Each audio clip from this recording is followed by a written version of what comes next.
Alright, you and I are diving into a must-watch webtoon adaptation that is absolutely legendary. The massive hype surrounding it has already taken over the internet.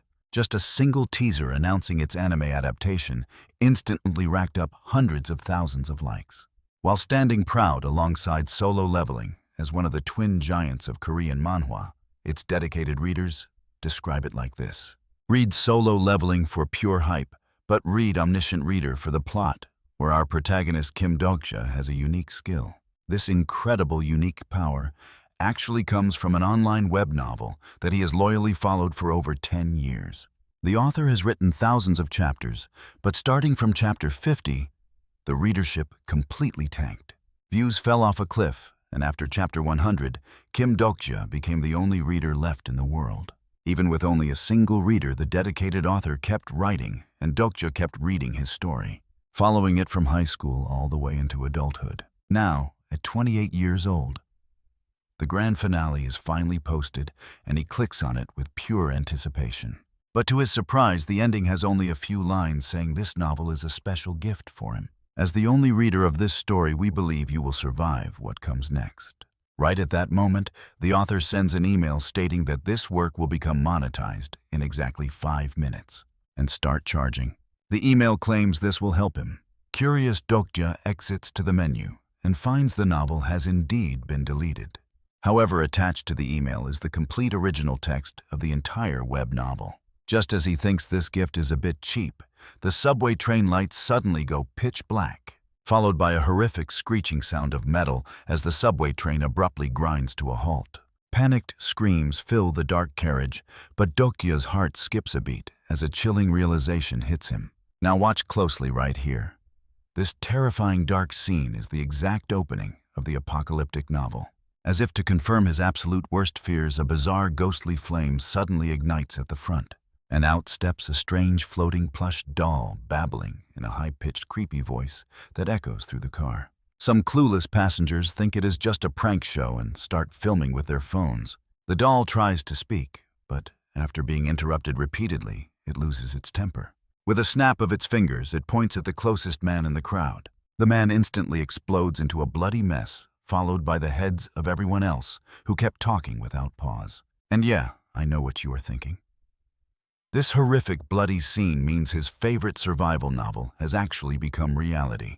The story he read for an entire decade, 3 Ways to Survive in a Ruined World, is officially happening right now. That floating monster is what the novel calls a Dokja, and it is the cruel harbinger of all impending tragedies.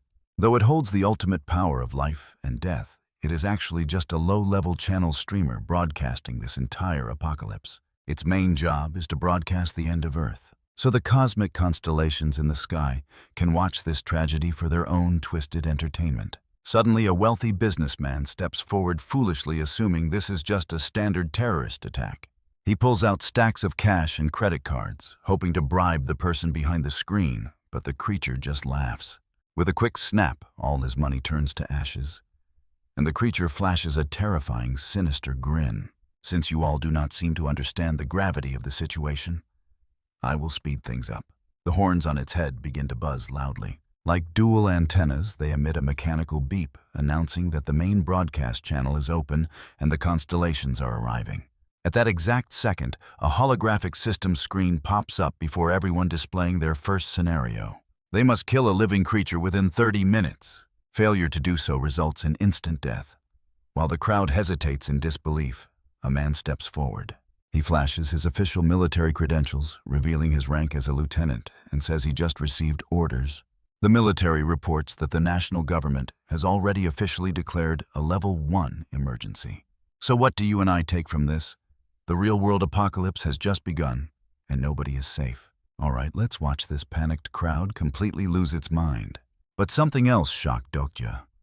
It was Army Lieutenant Lee Hyun-sung. A major character from the novel was actually standing right here, and he clearly remembered that in the story. Lee Hyun-sung was only supposed to appear after the first scenario, or at least after the main character. So where was he now? But his phone screen. The story did not exist. That's what paid service meant. Luckily, he had the original draft saved in his email. As soon as he downloaded it, the system panel changed. showing his exclusive attribute and skills were already active. Just like the novel, this stream of slaughter called Human Survivors. Based on how they performed in this sick game, survivors could get sponsored by constellations to receive points and items, or unlock exclusive skills. Dokja tried to check his, but the system blocked him. Let's see what he does next. The early chapters were blurry, and reality was already shifting. Suddenly a system chime rang, his exclusive attribute activated. Speed reading. Instantly massive amounts of text flooded his mind. In under a minute, he finished the entire first half. He found his answer. The protagonist was in carriage 3707. Dokja was in 3807 right next door. That realization made his heart sink. Because in the novel, only 2 people were destined to survive in this specific carriage. One was the lieutenant. You and I know what comes next. As he looked around, Sangha suddenly handed him her phone. On screen, the nation's president was declaring this a terror attack, telling everyone to stay calm. But right at that moment, his head literally exploded on air, and that creepy doll appeared. Its face was twisted. 3 minutes passed, and no one died. The constellations were bored and wanted action, so it snapped its fingers, cutting the timer to 10 minutes. With a penalty if no one dies in 5 minutes, everyone dies. Instantly, the train car erupted into chaos. A white-haired kid moved first, attacking an old woman. His name tag read Kim Nam-woon, the other survivor. Besides the lieutenant, according to the novel, everyone else here is dead. But right now, nobody dared to stop him. Some even joined in kicking the poor woman. Lieutenant Lee clenched his fists, but did nothing. Sangha tried to step in, but Dokja stopped her. She wasn't in the book, she'd only die. He told her to stay back, then turned around. He wasn't afraid. Trust me, he was just waiting for his moment. All right, stick with me.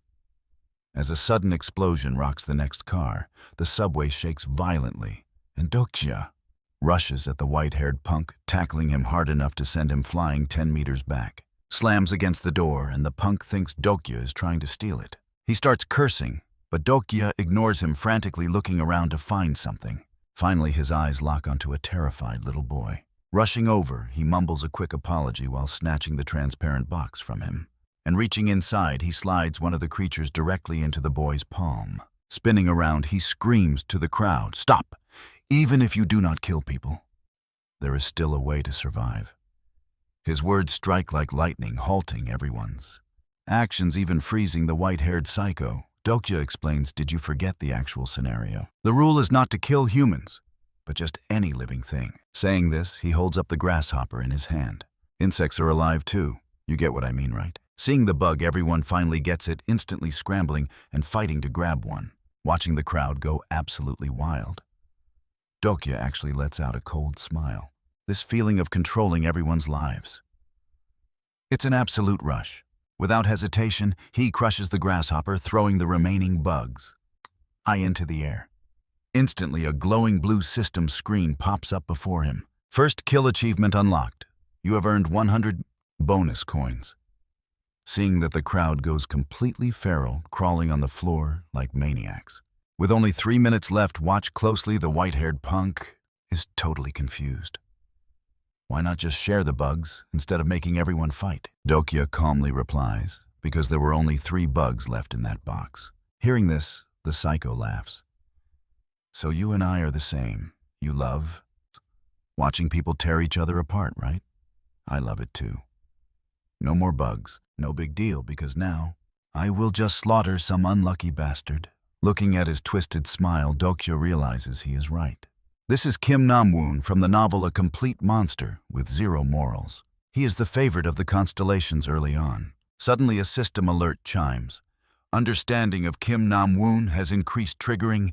You and I both know this skill character list. A glowing panel appears. Name Kim Nam-woon. Age 19. Sponsors none yet, but 2 constellations are highly interested in him. Special attribute, Chunibyu. Exclusive skills, dagger proficiency and blackening. System warning, avoid associating with him. But then Kim Nam-woon extends a party. Invite thinking they are a perfect match. Just then, another notification rings out. Kim Nam-woon shows high favorability toward you. Dokja is just totally annoyed. Reading the novel, he absolutely despised this crazy punk. who always acted like a psycho but got recruited by the main character anyway. Dokja coldly rejects him. Not caring, the psycho turns away and heads toward the helpless old grandma to secure his kill. But Dokja grabs his wrist, stopping him cold. Kim Namwoon's face darkens instantly. "I warned you not to push me, or else I will slaughter you along with her." The system alerts with contempt. You and I are about to see what happens. Let's jump right into the action. Kim Namwoon's favorability drops, and a brutal straight punch is already flying at Dokja's face. But right then, a system notification pops up, showing that his understanding of the killer has just increased, unlocking his exclusive skill, Omniscient Reader's Viewpoint, Stage 1. Immediately the skill activates, linking Dokja's mind directly with Kim Namwoon's thoughts. He tilts his body easily, dodging the blow. The psycho is completely shocked that he missed. Furious, he throws a wild flurry of punches. But to Dokja, every single movement is predicted in advance. Right shoulder, straight punch to the face. No matter how fast he strikes, Dokja dodges easily. With only 2 minutes left, Kim Namwoon goes completely berserk and targets the old woman on the floor, pulling a dagger from his jacket, aiming straight for her heart. Even though he saw it coming, Dokja is still a step too slow. The dagger slashes his arm and embeds in the floor. A burning pain flares up from the cut. It is Namwoon's blackening skill. While the killer struggles to pull, pay attention here. Dokja tries to scoop up the elderly woman to escape, but his legs start shaking uncontrollably. After all, he is just an ordinary office worker. His body is at its absolute limit. As Namwoon closes in, Dokja makes a cold, hard decision. The old woman cannot survive this. Saving her is useless hypocrisy when he needs to survive. He must invest in himself instead. Slowly he stands up and pulls out the grasshopper from his pocket. He squeezes the insect, crushing its abdomen. A tiny popping sound echoes from his palm. He crushed the eggs inside the bug. Instantly, a flood of system alerts goes off. Killing a living organism grants 100 coins. You have earned bonus rewards. Do you want to hear the tutorial? Dokja skips it and dumps 2,700 coins straight into stamina. You and I both know what's next. His level hits 10, and Namwoon's dagger strikes like solid steel. A loud metallic clang rings out instantly, forcing the psycho back a step, completely baffled by what just happened. Dokja just stares at him like he is already dead. There is no need to explain. With only 1 minute remaining, Kim Namwoon goes wild, launching desperate attacks. But his stamina is only level 3. Every swing just drags him closer to death. The timer hits 0. Anyone who failed the scenario gets their head blown off. A broadcast announces that on this train, the final survivors, total 6 people, 5 are in Dokja's carriage, including Lee Hyun-sung, Yu Sanga, Han Myung-go, and the boy. Han Myung-go is that wealthy manager who also managed to grab an insect. Next is the coin settlement.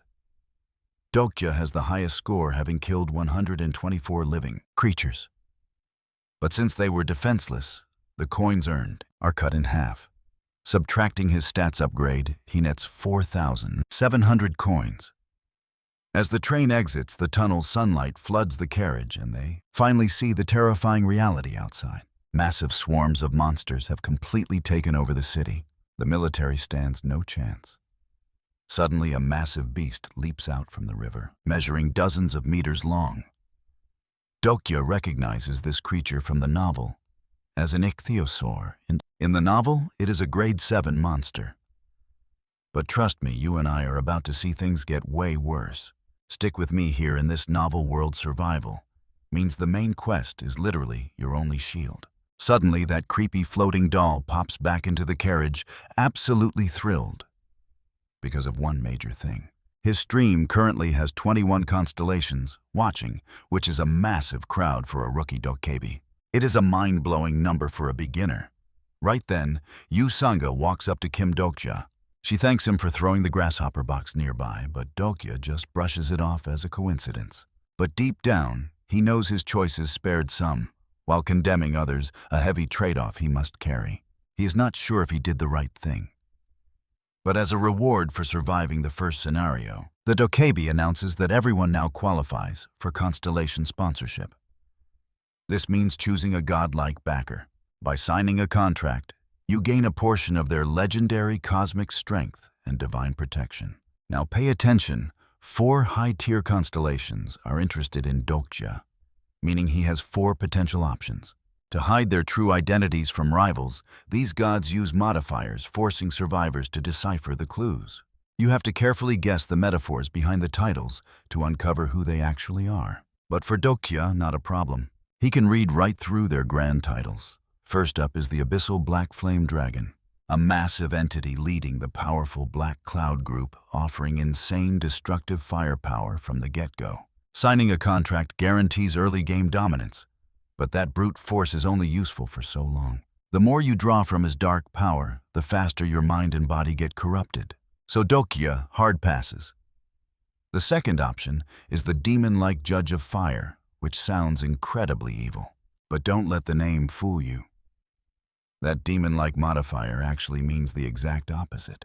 She is definitely not a demon, and her title hints at a holy fire. Her real identity is the legendary Archangel Uriel, who judges evil with cleansing flames. While she is a top-tier choice, Dokja decides to hold off on signing with her. The Absolute Good faction is incredibly powerful, but they always come with annoying strict rules. Next is the Secretive Plotter, a title that catches him off guard. Now you and I both know this guy is a complete mystery even to our main character. He assumes it is a weak minor god. But then he looks at the final option. His heart starts pounding like crazy. He cannot believe this constellation is interested in him. To get an offer from someone this massive so early in the game is unreal. The Prisoner of the Golden Headband. It sounds like a captive, but don't be fooled. The Golden Headband represents the legendary, all-powerful great sage Sun Wukong himself. In the original story, the survivor who accepted his backing instantly became a top-tier powerhouse. If Dokja accepts, he will secure a straight ticket to the very peak of strength. But even with the Monkey King as his sponsor, can he actually defeat that one guy? Before he can decide, a loud notification chimed, marking the end of the selection phase. They have 10 minutes before the next scenario starts. But then, a massive blast echoes. The door behind them is being violently kicked like a wild beast is trying to break in. Dokja suddenly freezes in sheer panic. He just realized he forgot about someone incredibly important. The literal main character of this entire apocalyptic story is right behind that door. He screams at everyone to run, because that monster will show them zero mercy. The others are totally confused by his panic, but they know they have to move. Trusting his instincts from earlier, they immediately scramble to find a way out. Yu Sanga spots a small opening in the front door, but it is too narrow. They cannot fit through yet. Dokja realizes he needs to act fast. He still has 4,700 coins, which he could use to boost his strength. But with the next scenario being way deadlier, let's see what desperate move he pulls next. All right, you and I are jumping right back into the action as Dokja turns to Hyun Sung. Using his character list skill, he checks the constellation backing Hyun Sung. The Master of Steel possesses a powerful stigmata that can easily force open the doors. Hyun Sung immediately unleashes his power. His muscles instantly swell, and a bright green aura wraps his entire body as he easily rips the metal door wide open. The Dokja is pretty annoyed they escaped so early but for the views. He quickly announces the second scenario. The mission is simple: cross the broken bridge to the other side within 20 minutes. But Sanga finds this highly suspicious, since the bridge looks perfectly intact. Dokja tells her to ignore that and just start running. Since they got out early, the bridge hasn't broken yet, but once it does, game over. And just as he predicted, a massive whirlpool suddenly starts swirling in the river. And giant ichthyosaur, easily the size of an aircraft carrier, leaps straight out of the water. It opens its massive jaws and slams toward the bridge. Dokja knows the monster won't target them directly. It just wants to destroy the pathway. So he urges everyone to keep moving and not look back. But watch closely here, because the Dokja in the sky just laughed, saying a simple game would be too boring. He snaps his fingers, raising the difficulty to disaster level. Suddenly, a wave of dark energy reanimates all the nearby corpses with unnatural strength. Hyun Sung, possessing the highest stamina, carries the young boy to safety. But Dokja and his remaining allies are suddenly surrounded by a horde of these monsters. At that exact moment, the giant fish dragon, bites the bridge in half, leaving a gap dozens of meters wide. While they panic, a system alert reveals that someone has received a constellation's blessing. Triggering a skill called Deus Ex Machina, an invisible bridge of light appears. This only happens when a constellation pays an incredibly high price to interfere. I know what you're thinking. Who could possibly make a constellation do this? Dokja turns around and spots a completely panicked Yu Sangha. He immediately tries to use his skill to read her background. But the system fails, since she isn't a character from the novel. She suddenly warns him right before a vicious gust of wind attacks from behind. Dokja barely dodges and retaliates with a heavy kick through the dust. When it clears, he sees the reanimated Kim Nam-woon. Normal mutated humans are like standard zombies. But since he had combat skills, when he was alive, his power is off the charts. Dokja tries his reading skill, but it fails because the zombie lacks a rational mind. He can only rely on raw dodging. Pushed into a corner and completely exhausted, things get even more desperate. The invisible bridge can only support an even number of people. Exploiting this, Han Mayungo grabs Sangha and runs across, leaving Dokja stranded. Now to cross safely, Dokja has to defeat a zombie and carry it with him. With his energy completely depleted, this seems impossible. He desperately wishes for a combat skill when a massive glowing book suddenly appears behind him. The system triggers his exclusive bookmark skill, and the giant pages start rapidly turning. It displays 3 available bookmark slots. Trust me, you and I are about to witness something epic. All right, let's dive into the moment. Dokja relies on pure instinct. He instinctively knows what to do, activating bookmark number 1, as every memory of Kim Nam-woon flashes through his mind. The system warns him that due to low character understanding, he can only activate a fraction of those skills. Without hesitating, Dokja unleashes blackening, sending a surge of dark purple energy swirling violently all around his body. The mutated demon Kim Nam-woon charges, but Dokja calmly dodges as his dagger leaves a sharp afterimage. A lethal critical hit slashes right through the demon, but the bookmark's active time is ticking down. Against an endless horde of demons, he's bound to hit his absolute limit eventually. Suddenly, a massive earth-shaking explosion rings out, forcing all the bloodthirsty demons to freeze in their tracks. As the smoke finally clears, a man steps forward with incredibly steady paces, his face completely dark and his eyes flashing dangerously, gleaming with an ominous light. It is none other than the story's main character, Yu Jung-hyuk, and Dokja doesn't dare fight. With zero desire to fight, he quickly opens character list, but the system warns that there is too much data, forcing him to only skim a summary. But before he can even finish reading, a massive hand suddenly lunges directly forward and grabs him tightly by the throat. Now pay attention here, because Dokja knows that this early version of Jung-hyuk is far deadlier than anyone else in this world. Having survived 3 regressions, he has lost all emotional attachment to humanity. Any suspicious person gets instantly eliminated, and right now that target happens to be none other than Dokja himself, our protagonist. Just then the system alerts him that his understanding of Yu Jung-hyuk has reached an incredibly high level, unlocking Omniscient Reader's Viewpoint Stage 2.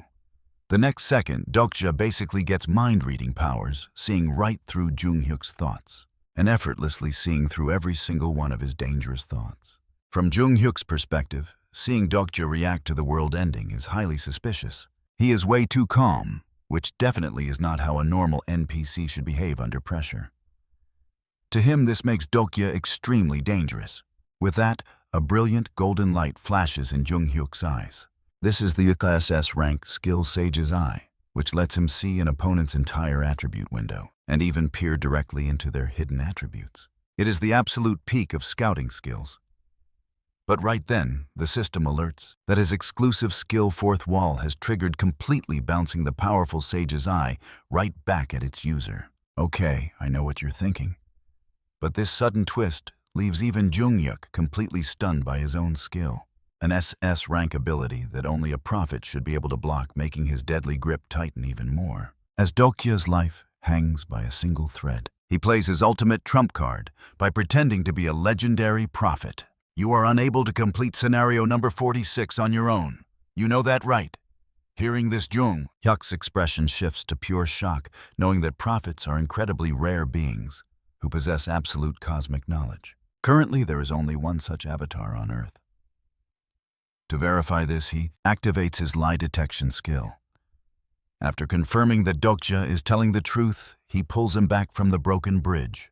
With very little time left on the scenario clock, they need to move fast or face death. Luckily, with two of them, they perfectly meet the exact requirements to safely cross the even-numbered bridge. Even with hungry demons lurking behind, they are far too terrified of Junghyuk's overwhelming aura to even step close.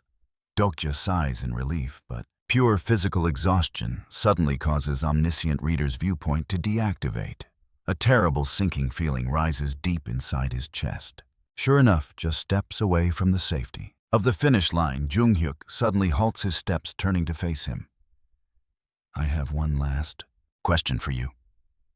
Before Dokja can even react, he's grabbed by the throat and held out over the broken bridge. And trust me, that's where we leave it, with a giant sea monster waiting right below. Let's dive right into this crazy standoff. Yu Junghyuk looks at him and asks, "Since you're a prophet, do you think I will let go of your collar or not?" Meanwhile, Kim Dokja cursed him silently in his mind, calling him a total lunatic. He couldn't activate any skills right now, so he had to guess based on his memory of reading web novels. Let me make two things very clear. First, I am not one of your underlings, and I need you to understand that, what a partnership actually means. Second, drop me if you want, because no matter what, I will survive. Hearing this, Yu Junghyuk let out a rare smug smirk, but his hand slowly loosened. "Fine, I believe you are a prophet now.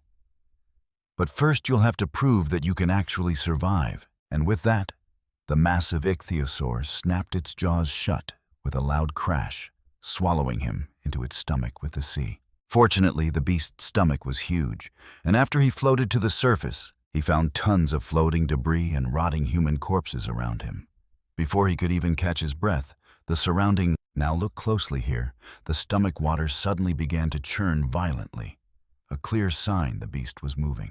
According to the web novel, this giant monster would start secreting its lethal stomach acid exactly 3 hours after eating. Just as he was trying to think of a plan behind him, a bright light suddenly flashed, and out stepped a familiar figure. Bi-hyung the Dokkaebi teleporting in.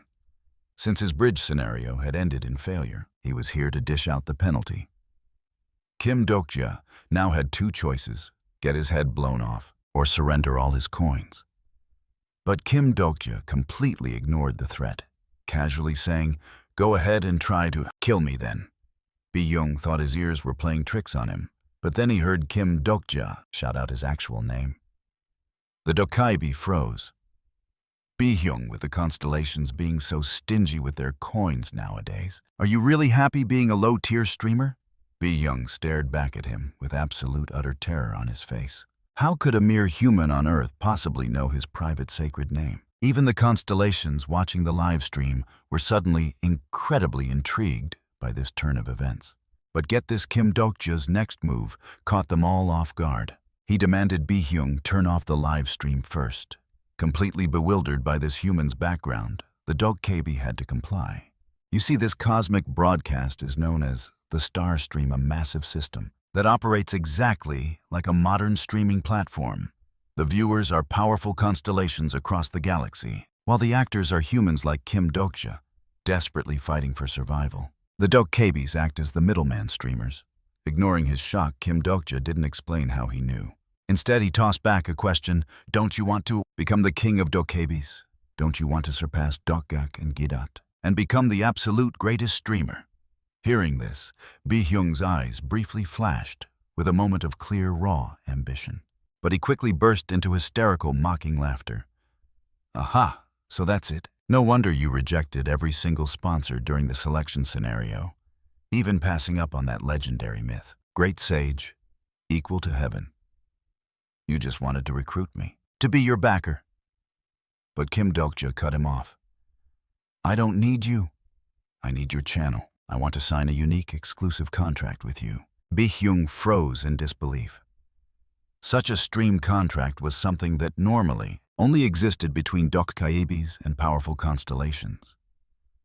Usually, these cosmic beings sponsor humans to turn them into their own incarnations, acting as their celestial backers. Then, All the precious coins those incarnations earned during the live stream become the direct profits that go straight to the Dokja. A cold, murderous intent washed over Bi-hyung's face.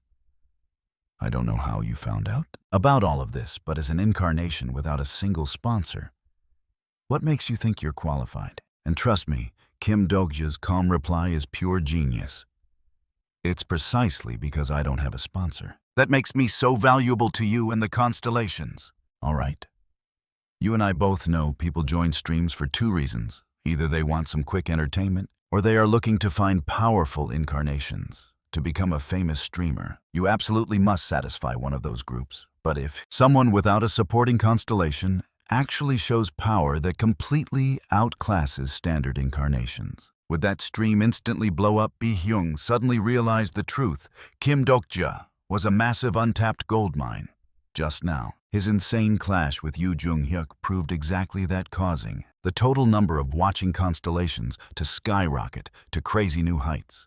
With that in mind, he scrambled to open his stream, and sure enough, many constellations were already growing highly impatient, all demanding to see how Dokja was doing. Meanwhile, a system message popped up triggering a bounty scenario: escape from the giant ichthyosaur's stomach and slay the massive beast within a strict 10-day limit. Failure means death. But pay attention here. Dokja accepts this gamble, wanting to show Yoo Jung-hyuk he can survive and even use this moment to gain power that far surpasses him. He then asked Bi-hyung to open the exclusive Dokja shop, where he can buy items or upgrade his stats. Dokja immediately searched for the ancient dragon's heart, but to his absolute dismay, it was already sold out. A heart with near infinite magic power. In the original timeline, an Italian acquired it. Opening the shop early still did not help him get it. Ultimately, he only bought 4 spikes and some fluid, spending 800 coins. Bi-hyung warned him very seriously, saying their potential contract depends entirely on whether he can actually survive this insanely dangerous challenge, and warned him not to disappoint him. Then he snapped his fingers and vanished. Kim Dokja checked the time, knowing it was finally almost the hour when the ichthyosaur secretes stomach acid. He spread the sticky fluid evenly over the spikes. To avoid being digested by acid, he clung tightly to the stomach wall, eating partially digested scraps to survive.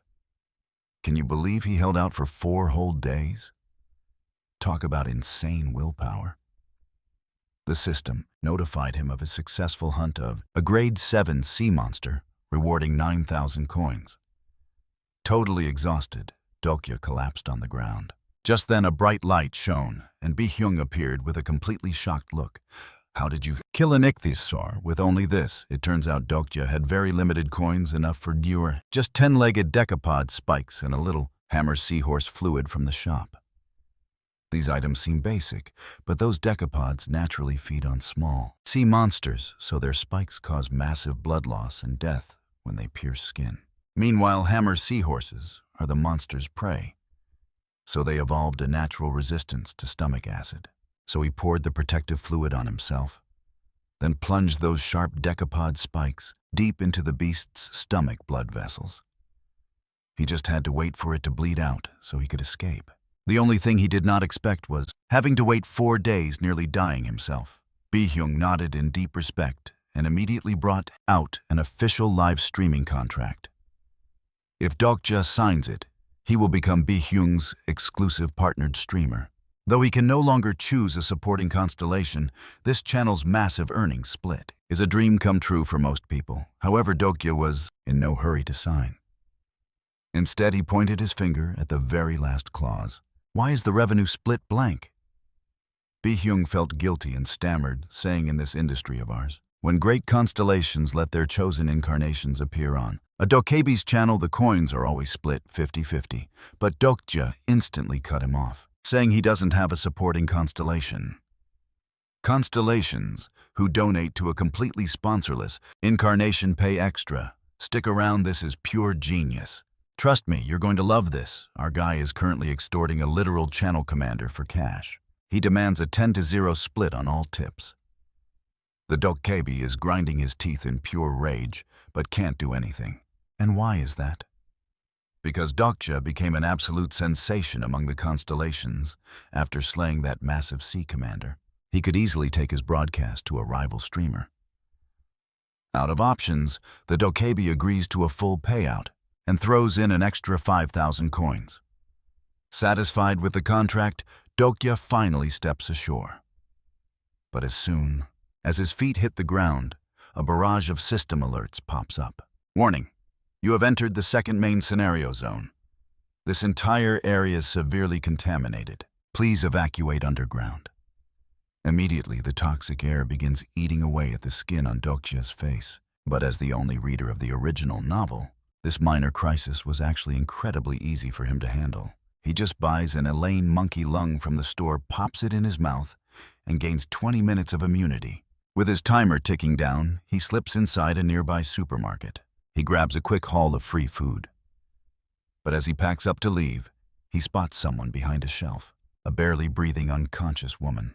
Now watch closely as he rushes to the subway, only to find the entrance completely barricaded. But there are definitely footsteps inside. Hey, open the doors. Someone out here is badly hurt. Dokja shouts, trying to test their reaction.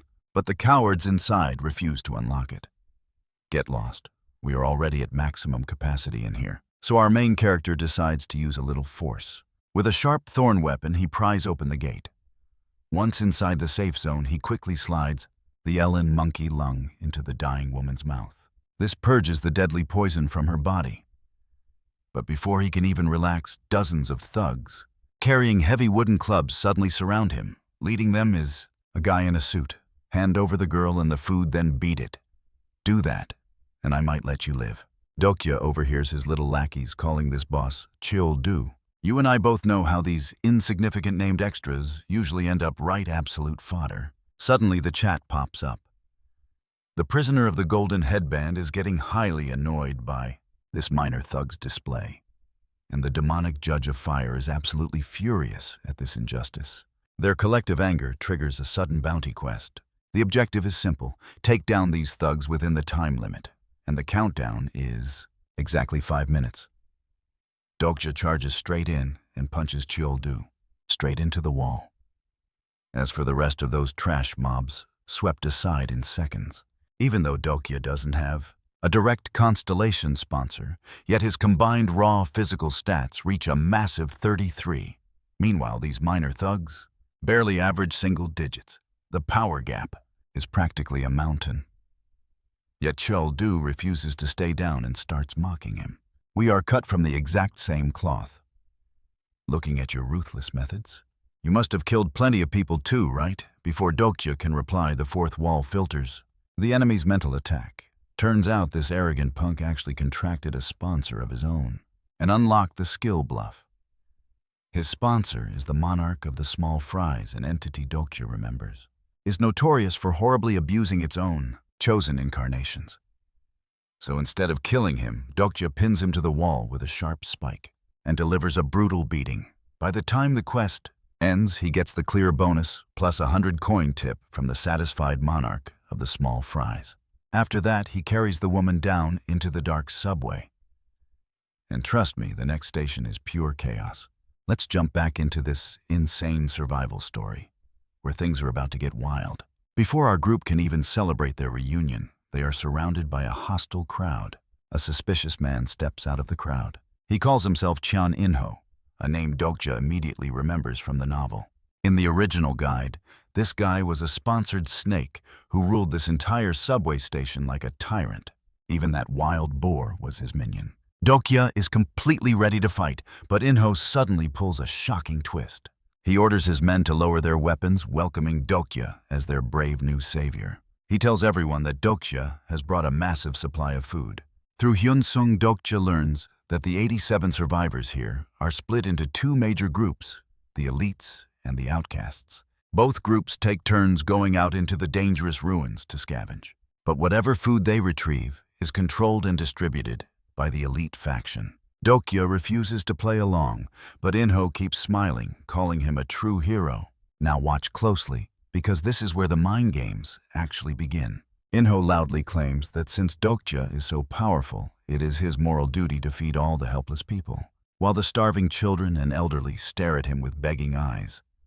Dokja remains completely cold and walks away with his group. Sitting in a quiet corner, he asks his hungry friends if they want to eat. He generously hands food to those who survived with him, showing zero hesitation, which immediately sparks outrage among the onlookers. They yell, accusing him of selfishly keeping all the valuable food for his own team. They demand he hand everything over to Inho so it can be distributed fairly to everyone. In this moment, Dokja realizes a very dark truth about this new ruined world.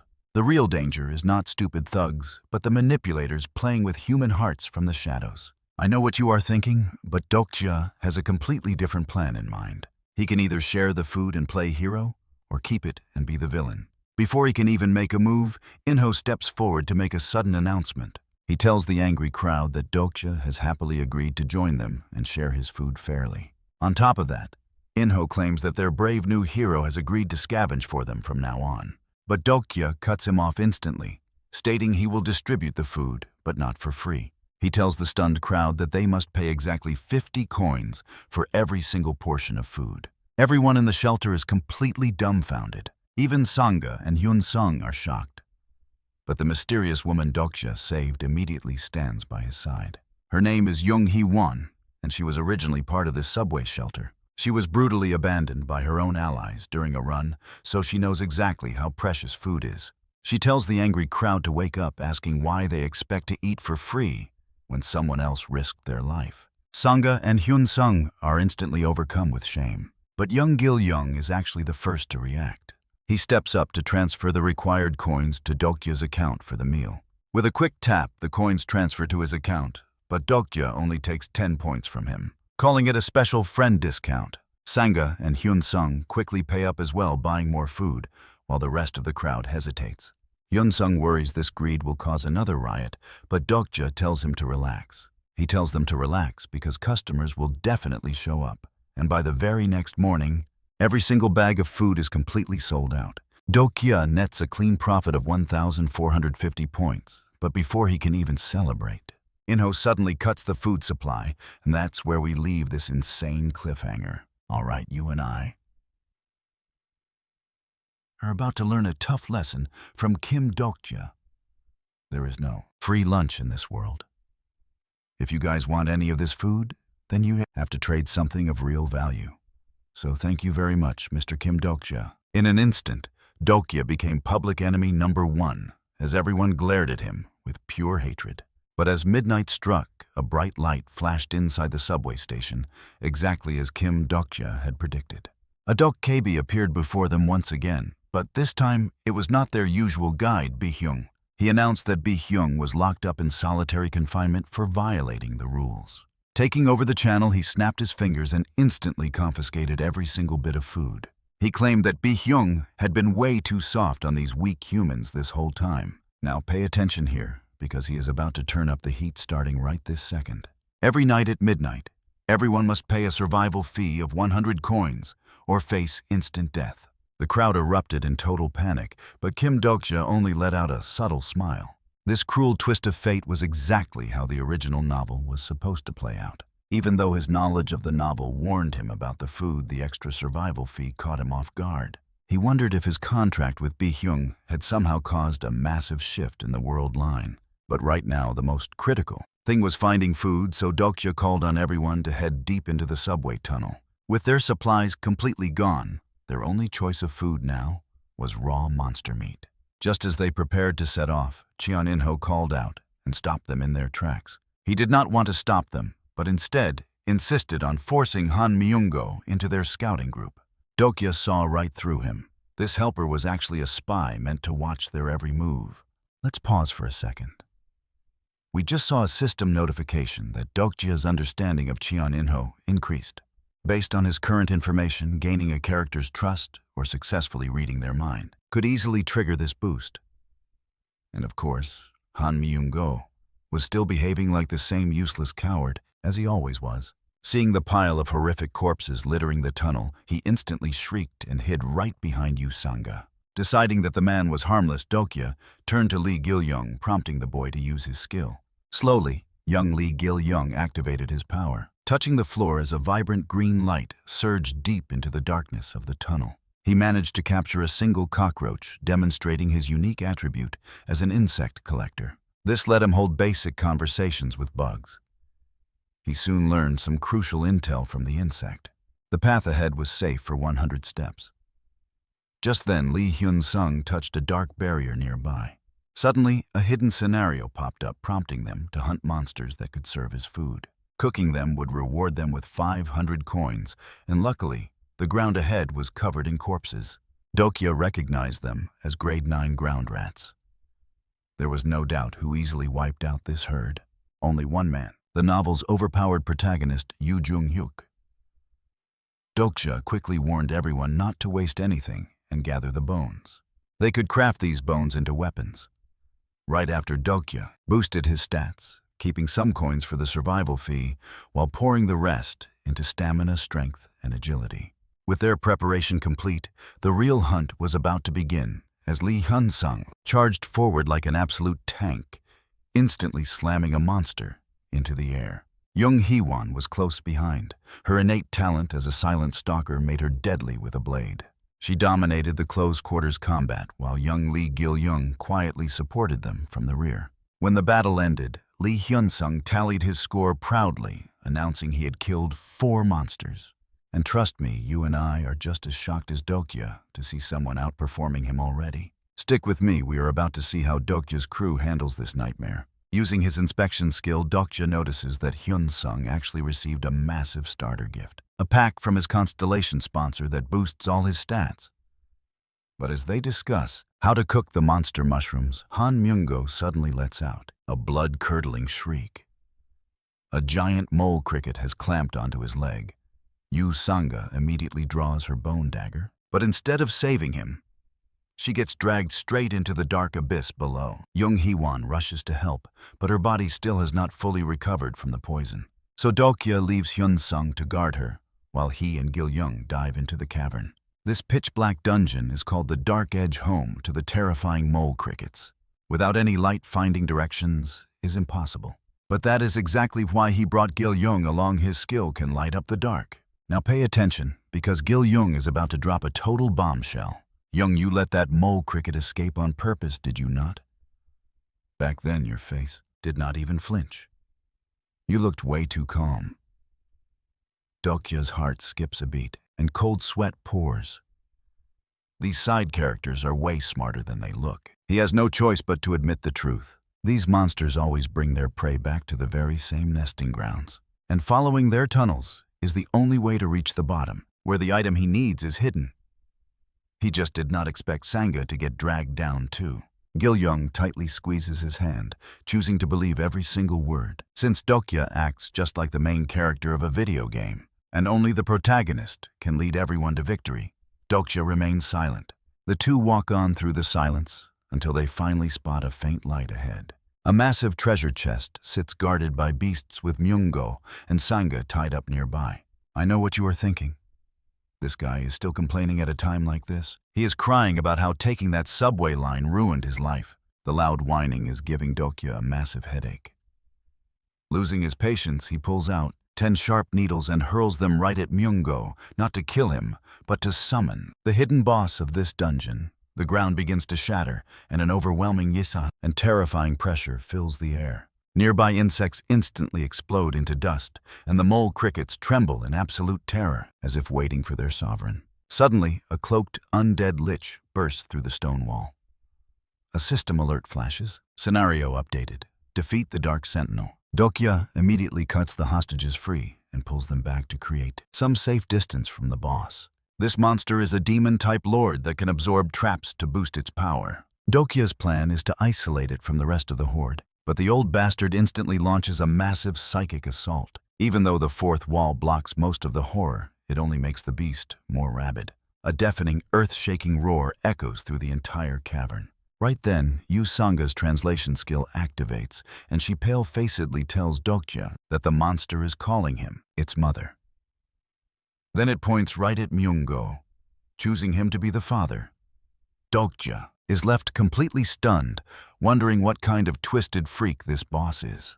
You and I are about to watch things get absolutely disgusting as a tentacle stabs straight into Han Myung-go's mouth. It is like a twisted PCR test, all because this demon wants to implant its offspring inside another species. Dokja acts fast, slicing the tentacle clean off. The Dark Keeper goes completely berserk from the sheer pain wildly whipping its 8 massive tentacles in a mad frenzy. Dokja's original bone dagger is instantly shattered to pieces, leaving him with no choice but to dodge desperately while shouting to the sky for the streaming Dokkaebi to show himself. The Dokkaebi Biryu appears completely stunned, wondering how on earth Dokja knew he was tuning in. Dokja does not waste any time with words demanding that he immediately hand over the package Bi-hyung left behind, because inside is his secret weapon. The Dokkaebi originally tries to make things difficult, but that instantly triggers the immense fury of the watching constellations. They flood the chat with angry comments, accusing him of ruining the broadcast. And forced by his big sponsors, he has absolutely no choice but to quickly open up the system and retrieve the package that Bi-hyung left behind. Now pay attention here, because this item is the legendary Broken Faith that he traded his beast core for earlier. And as the name suggests, it's literally just a broken hilt. The Dokkaebi mocks him, asking how he expects to fight with a useless piece of trash. And doesn't wielding a weapon of this grade require a specific skill? Dokja obviously knows this, having already bought a special skill from the shop beforehand. As he channels a wave of pure star energy into it, the broken sword suddenly blazes to life, like a brilliant sci-fi lightsaber. This is the sword's original and true form, known as the Blade of Faith, which also happens to be the absolute ultimate weapon for slaying demon species. However, just having this sword is still not enough. According to the novel's rules, simply owning a divine sword does not magically turn you into an expert swordsman, especially since Dokja doesn't have a sponsor's backing.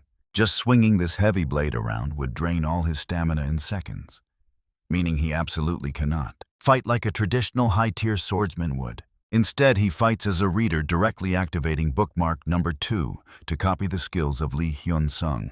In the next second, Lee Hyun-sung's phantom form materializes directly behind him, allowing Dokja to freely use his weapon reinforcement skill for 1 whole minute. And watch closely, because with his exclusive reader perspective active, he can easily read the Keeper's pattern, spotting a critical opening after every 2 strikes.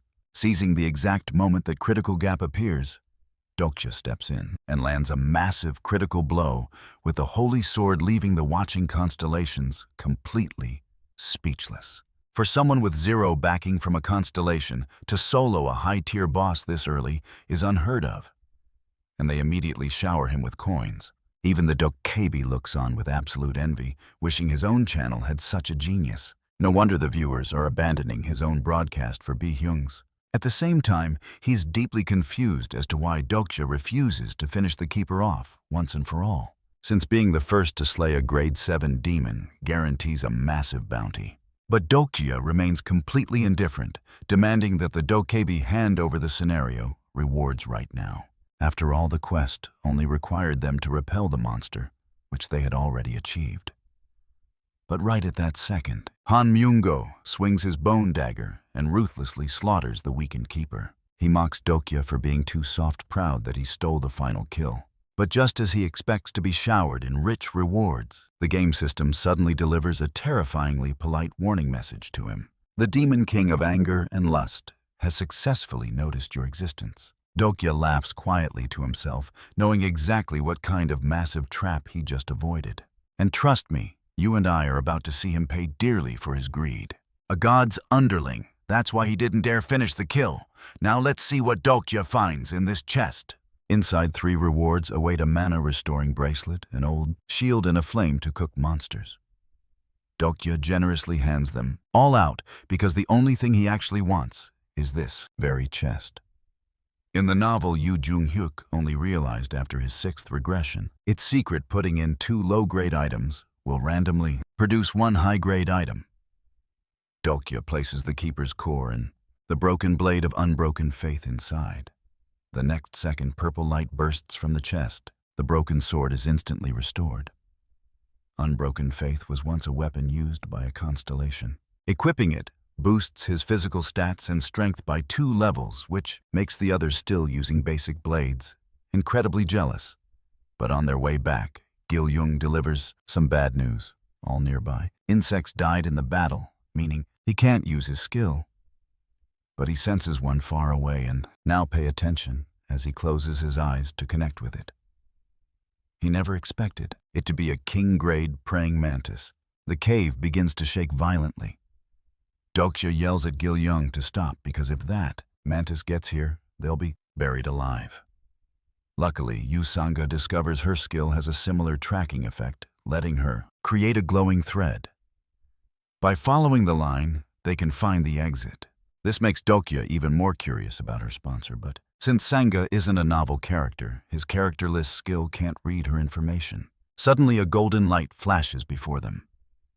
It's Bi-hyung, whose punishment is finally over, and he's back in the stream. He claims that because his ads ran too long, he was locked in solitary confinement. But Dokja looks highly suspicious, feeling. You and I both know it's not that simple. Soon they return to a chaotic subway station, buzzing with panic, because they only have 20 minutes left until midnight. Everyone must pay 100 coins or face instant death. Some people beg Cheon In-ho's faction because they previously promised that anyone on the scouting team would get coins. But now they're going back on their word. Seeing their sheer shamelessness, Hee-won grips her weapon. Right then, the system alerts that her attributes are about to evolve. But before she can act, Cheon In-ho suddenly appears behind the crowd and once again activates his insight skill. He declares that Kim Dokja holds the most coins and should bail everyone out. This immediately silences the entire crowd. They all turn their eyes toward Dokja as if viewing him as a savior, begging him to sacrifice himself for the greater good. In-ho's thugs even draw their weapons, preparing to rob him by force. But in the blink of an eye, a severed arm goes flying. The one who drew the blade is Dokja. He stares coldly at the crowd. Anyone who made it this far likely has blood on their hands, so there's no need to play innocent. If you truly think of yourselves as victims, then explain this. Gumho Station started with 87 people, but only 50 remain. In-ho claimed they were killed by monsters, but why are only his lackeys alive with their coins constantly growing? Some begin to waver. Trust me, things are about to get even crazier. Stick with me here, because just as Kim Dokja warned, their points were already dropping daily, with Cheon In-ho constantly seizing coins under all kinds of pretexts, since every supply the scouting team found was immediately plundered by his gang. Sensing the perfect moment, Kim Dokja shouts out, "If you still have any pride left, fight to take back what is yours, because that is the only rule in this new world," instantly igniting everyone's fighting spirit to turn their weapons against Cheon In-ho's corrupt gang. The scene descends into absolute chaos, where even children of young ages join the fight, while Jung Hee-won violently impales a thug's skull with a metal pipe, getting sweet revenge for her past humiliation. When a sudden red light envelops her, as the system announces her evolution. Condition is met, awakening her as the judge of destruction, shocking Kim Dokja, who never expected the strongest of the three mythic judges to be held by a mere non-player character, as Hee-won slowly closes her eyes to trigger her ultimate. Don't blink as a giant phantom scale materializes behind her. With the absolute good constellation's blessing, she instantly transforms into a goddess of death, slaying every enemy within seconds. By the time Cheon In-ho snaps out of his daze, Hee-won already has her blade at his neck, slicing his head in half before he can even beg for mercy. With In-ho dead, the system calculates the final coin distribution, and Hee-won is without a doubt the most valuable player, distributing most of her coins back to the survivors to return everything Cheon In-ho had stolen to their rightful owners, while also giving Kim Dokja 1,500 coins as thanks, completely unaware that the main character already possesses over 20,000 coins, and thanks to his streaming contract with Bi-hyung, the massive donations from this fight alone are enough to fully max out his stats all at once. And get this, everyone suddenly receives their second main scenario, which requires crossing the dark subway tunnels to find the first station survivors for a reward of 500 coins. Though it is only 3 stations away, the tunnel is crawling with monsters. After a brutal fight, everyone is utterly exhausted. So Dokja tells them to rest while he heads up to surface alone. Guided by his memories of the novel, he stands before a statue and closes his eyes in deep prayer. Suddenly, he leaps forward, drawing his sword to slice the statue in half. Watching this, Bi-hyung completely loses his mind. This statue represents a constellation. Are you trying to ruin my channel? But Dokja had no other choice, since all these statues seal the powers of constellations. By breaking the seal, you can obtain their skills or items. However, normal unsealing takes a very long time, so he uses a shortcut from the novel and gives the statue Straw Mat to Jung Hee-won, boosting her stats in justice and mental willpower, then gives the prayer beads to Yu Sang-ga to speed up her magic recovery. Afterward, they quickly continue their journey toward the next station. But suddenly the system alerts them to a brand new sub-scenario as a violent gust of wind sweeps over them. When Dokja opens his eyes, he sees his mother who died years ago. Knowing it is just a cruel illusion, and that's how we leave him, instantly shattering her illusion using the fourth wall. Take a deep breath with me because things are escalating. But it is too late. Manseob suddenly charges forward, wielding a knife, his bloodshot eyes showing he is already losing his mind. All because of the devastating lurker attribute affecting him. His mental resistance is incredibly low, which Kim Dokja already expected. That is why Dokja gave him a mat, but now he must knock him out.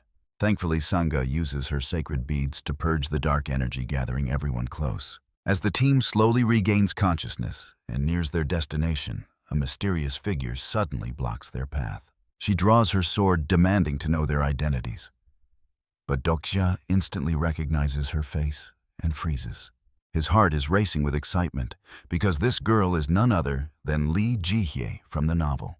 She is a powerhouse supporting character with stats that are absolutely off the charts. Even better, she is sponsored by the legendary maritime war god, making her completely unstoppable in naval combat. She is crucial to Yu Jung-hyuk. After learning that Dokja and his party easily broke through the illusion, now watch closely, she decides to lead them straight to the first safe zone.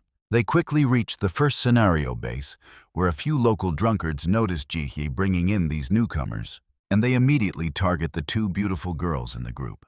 They mockingly ask if they want to rent a room, but before Sangha can even process the insulting offer, Ji-hye presses her blade directly against the man's throat, warning him to get lost if he wants to live. This sparks Dokja's curiosity, prompting him to ask if Yu Jung-hyuk is also here. Pure killing intent flashes in Ji-hye's eyes as she warily demands to know who he really is and how he knows that name. Dokja quickly claims to be Jung-hyuk's disciple, but she coldly replies that her master is not here before walking away. She turns and leaves, which deeply disappoints Dokja because his plan fell through. It seems those two are already close, making it impossible to recruit her. Suddenly, a young boy. But wait, look at this kid running up to them. He asks if they are actually Jung-hyuk's close friends who saved their entire group 3 days ago. They became his loyal followers after he rescued them from a terrifying horde of bloodthirsty monsters back then. Ji-hye handles all the hunting here, but getting fresh water is a completely different story for them. They must trade precious coins or food with the Landlord Alliance, which instantly triggers Dokja's memory of the novel. This Landlord Alliance is the most brutal group early on, led by Gong Pildu, one of the 10 evils. He rules with his exclusive landlord and property owner attributes. These broken powers make him completely unstoppable here, since any area he claims receives absolute protection directly from the system. Right now, desperate survivors are crowding around the restroom entrance. They are begging Pildu to let them in while young Gil-young tries to peek inside but gets pushed. He is bumped by the crowd, and his hands touch the floor. As he contacts the green zone, the system alerts that Gil-young has trespassed on private property. Suddenly, a massive Gatling gun rises from the ground and aims directly at him. It turns out this entire station is split into 2 distinct zones. The green zones are called rooms, which can hold anywhere from 1 to 70 people. Monsters roam everywhere else, meaning you absolutely must stay inside a room if you want to survive. The system warns them to pay rent to the landlord immediately, or the automated turrets will open fire on them. But Dokja does not even blink. He pulls Gil-young behind his back and steps straight into the forbidden zone. He walks right into the room and loudly calls out Gong Pildu's name. A balding middle-aged man looks up with a totally bored expression. The moment their eyes meet, Dokja immediately activates his character list skill to check this man's stats. A 48-year-old defense master, trust me, this is about to get wild. Let's dive back in as Kim Dokja wisely decides not to start a fight inside this deadly armed zone. That's because Gong Pildu is notorious as one of the 10 major villains in the original novel.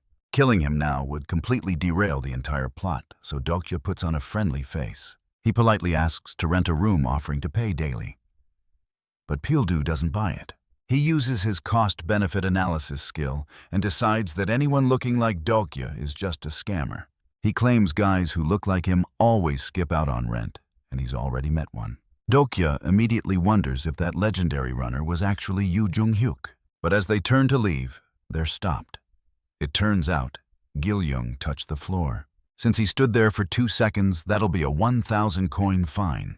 Dokja tries to negotiate, but Pildu immediately flips out, ordering multiple Gatling guns to open fire. Luckily, Hyun-sung steps in. He instantly deploys his massive steel shield, absorbing the worst of the bullet storm. But even his heavy defense can't withstand a barrage like this for very long. With their main powerhouse, Young Hee-won still out cold, a prolonged fight will end in disaster. Desperate Dokja warns Pildu that if he keeps attacking, he won't survive this either. Now watch closely, because Pildu has no clue that a total monster has already arrived. It's Yoo Jung-hyuk. He's shocked to see Dokja alive, but Dokja just flashes a smug grin and gives him a friendly wave. He acts like they're best friends, but Jung-hyuk draws his blade to strike without hesitation. Only he isn't aiming at Dokja, but rather a completely bewildered Gong Pildu. Crushed by the sheer pressure of the strongest incarnation, Pildu is forced to back down. Even so, Jung-hyuk is far from happy to see that Dokja is still breathing. Unlike other survivors, this guy doesn't show him any fear or reverence. He claims to be a prophet, yet he's still wrapped in endless mysteries. On the flip side, Dokja is completely blown away by Jung-hyuk's current power. They've only been apart for a few days, but his stats have completely skyrocketed. Talk about insane protagonist plot armor. Just then, Hee-won wakes up and notices the new guy. Seeing another survivor on the team somehow makes Jung-hyuk even more irritated. He activates his sage's eyes to scan the stats of Dokja's entire party. Looking at Hyun-sung first, he can't hide his disappointment at his progress. A top-tier tank shouldn't be this mediocre. But then he turns his gaze to Hee-won. You and I can see his eyes widen in complete and utter shock here. He sees her incredible hidden attribute class. Dokja really managed to recruit a masterpiece. It actually makes him feel a bit envious. But Dokja has his mind on a much more pressing matter right now. Why on earth did Jung-hyuk leave Gong Pildu unchecked for this long? Sure, he's useful for the next scenario, but there was no need to let him get so powerful. But Jung-hyuk just dismisses him with a cold response, saying, the people here don't matter to him. Dokja is so annoyed he wants to punch him right there. Jung-hyuk calmly claims Dokja can't even scratch him, while secretly priming his steel energy armor. Of course, Dokja is only trash-talking. After all, this guy is the actual protagonist of this world. Just then, Young Hee-won steps forward. She might not know Jung-hyuk's deal, but she's confident she can take down a scum like Pildu alone. She immediately activates her Hour of Judgment skill to teach him a lesson, ready to kick Pildu straight out of his own zone. But suddenly, and trust me, you and I are about to see this plan completely fall apart. All right, let's dive back in, as the constellations of the absolute good faction react to this intense judgment. Kim Dokja then explains that the constellations have a very different standard for good and evil than we do. Since Gong Pildu was just rationally using his own skills, he won't be flagged as evil by the system. But defeating him is actually pretty simple. All they need to do is force him to step outside of his armed zone. Right then, Bi-hyung suddenly materialized out of nowhere to officially announce the start of the third main scenario. The rules are absolutely brutal. Survivors must find and claim a designated green zone to stay alive. Anyone left outside of a green zone when night falls will face an endless, relentless wave of monster attacks. This entire deadly scenario is going to last for 7 days. As soon as the announcement went live, the entire station immediately erupted into pure desperate chaos. Having survived 2 horrific scenarios already, everyone knew they had to strike first. Dokja calmed his group down. He told them to split up and search for empty rooms, planning to meet back up in 20 minutes. In reality, though, he knew this was completely useless because the novel's text had already warned him. The red letters in the manuscript clearly stated there would be 0 spare rooms, forcing everyone to fight. Now pay attention here, as Dokja is staring at the text in a daze. Dagon suddenly sneers, asking why he's wasting time staring at a completely blank memo pad instead of searching. Right then, a wild realization hit our main character. It seemed like absolutely nobody else in this entire world could actually see the text of this novel. This only made him more curious about what kind of entity the author really was. Suddenly, Lee Jae-hye crept up right behind him, incredibly curious about what he was doing. She asked why he wasn't claiming a room, but Dokja just gave a calm smirk. Who needs a room? Hearing this, Jae-hye was stunned. Was he seriously claiming to be as incredibly powerful as her master? But before she could even ask anything else, Yoo Jung-hyuk barked from behind them, ordering her to get back to their room. He didn't know Dokja's plan, but he wasn't worried. Shortly after, Jung Hee-won and the others returned, and as expected, they couldn't find a single spot. Dokja calmly told the worried group that they now had exactly 2 ways to survive this ordeal. Option 1 was to find a 5-person room. And yeah, I know what you're thinking. Kill innocent people. Everyone was completely horrified. While they knew Dokja could be ruthless, they'd only seen him unleash that side on real enemies. When it came to slaughtering ordinary innocent civilians, they simply couldn't do it and begged for option 2. Dokja smiled warmly at their humanity. Now you must follow my every command, or we will all die. With less than 5 minutes left on the clock, terrifying beasts were about to spawn in the tunnels. They would soon swarm out and completely overrun the entire subway station. So they had to pull off a completely insane, counterintuitive move. The exact moment the monsters appear, they must charge directly into the dark tunnels to find a hidden room. And it worked out exactly as our main character predicted. The tunnels counted as active scenario zones. The second Yoo Sanga brushed against a wall, a prompt appeared. She uncovered a hidden room that could hold 3 people, and she quickly dove in with Jung Hee-won. But Lee Hyun-sung was left outside, instantly swarmed. Luckily, Sanga used her cosmic threads to drag him in. With his allies finally safe, Dokja threw Lee Gil-young onto his back and sprinted down the opposite tracks. According to his memory of the original survival web novel, there was another hidden room nearby, but carrying a heavy child made it hard to outrun the beasts. The monsters were closing the gap fast, making him seriously marvel at Yoo Jung-hyuk's insane raw strength. During the 3rd regression, Jung-hyuk had actually kept Hyun-sung alive outside a room until the morning sun rose. If he used every single one of his coins to boost his physical stats, could he match that feat? But he shook off the thought, and trust me, you and I are about to see how dangerous this gets. All right, you and I are about to watch this gambler fight like one by activating his exclusive skill, using his bookmark number 1.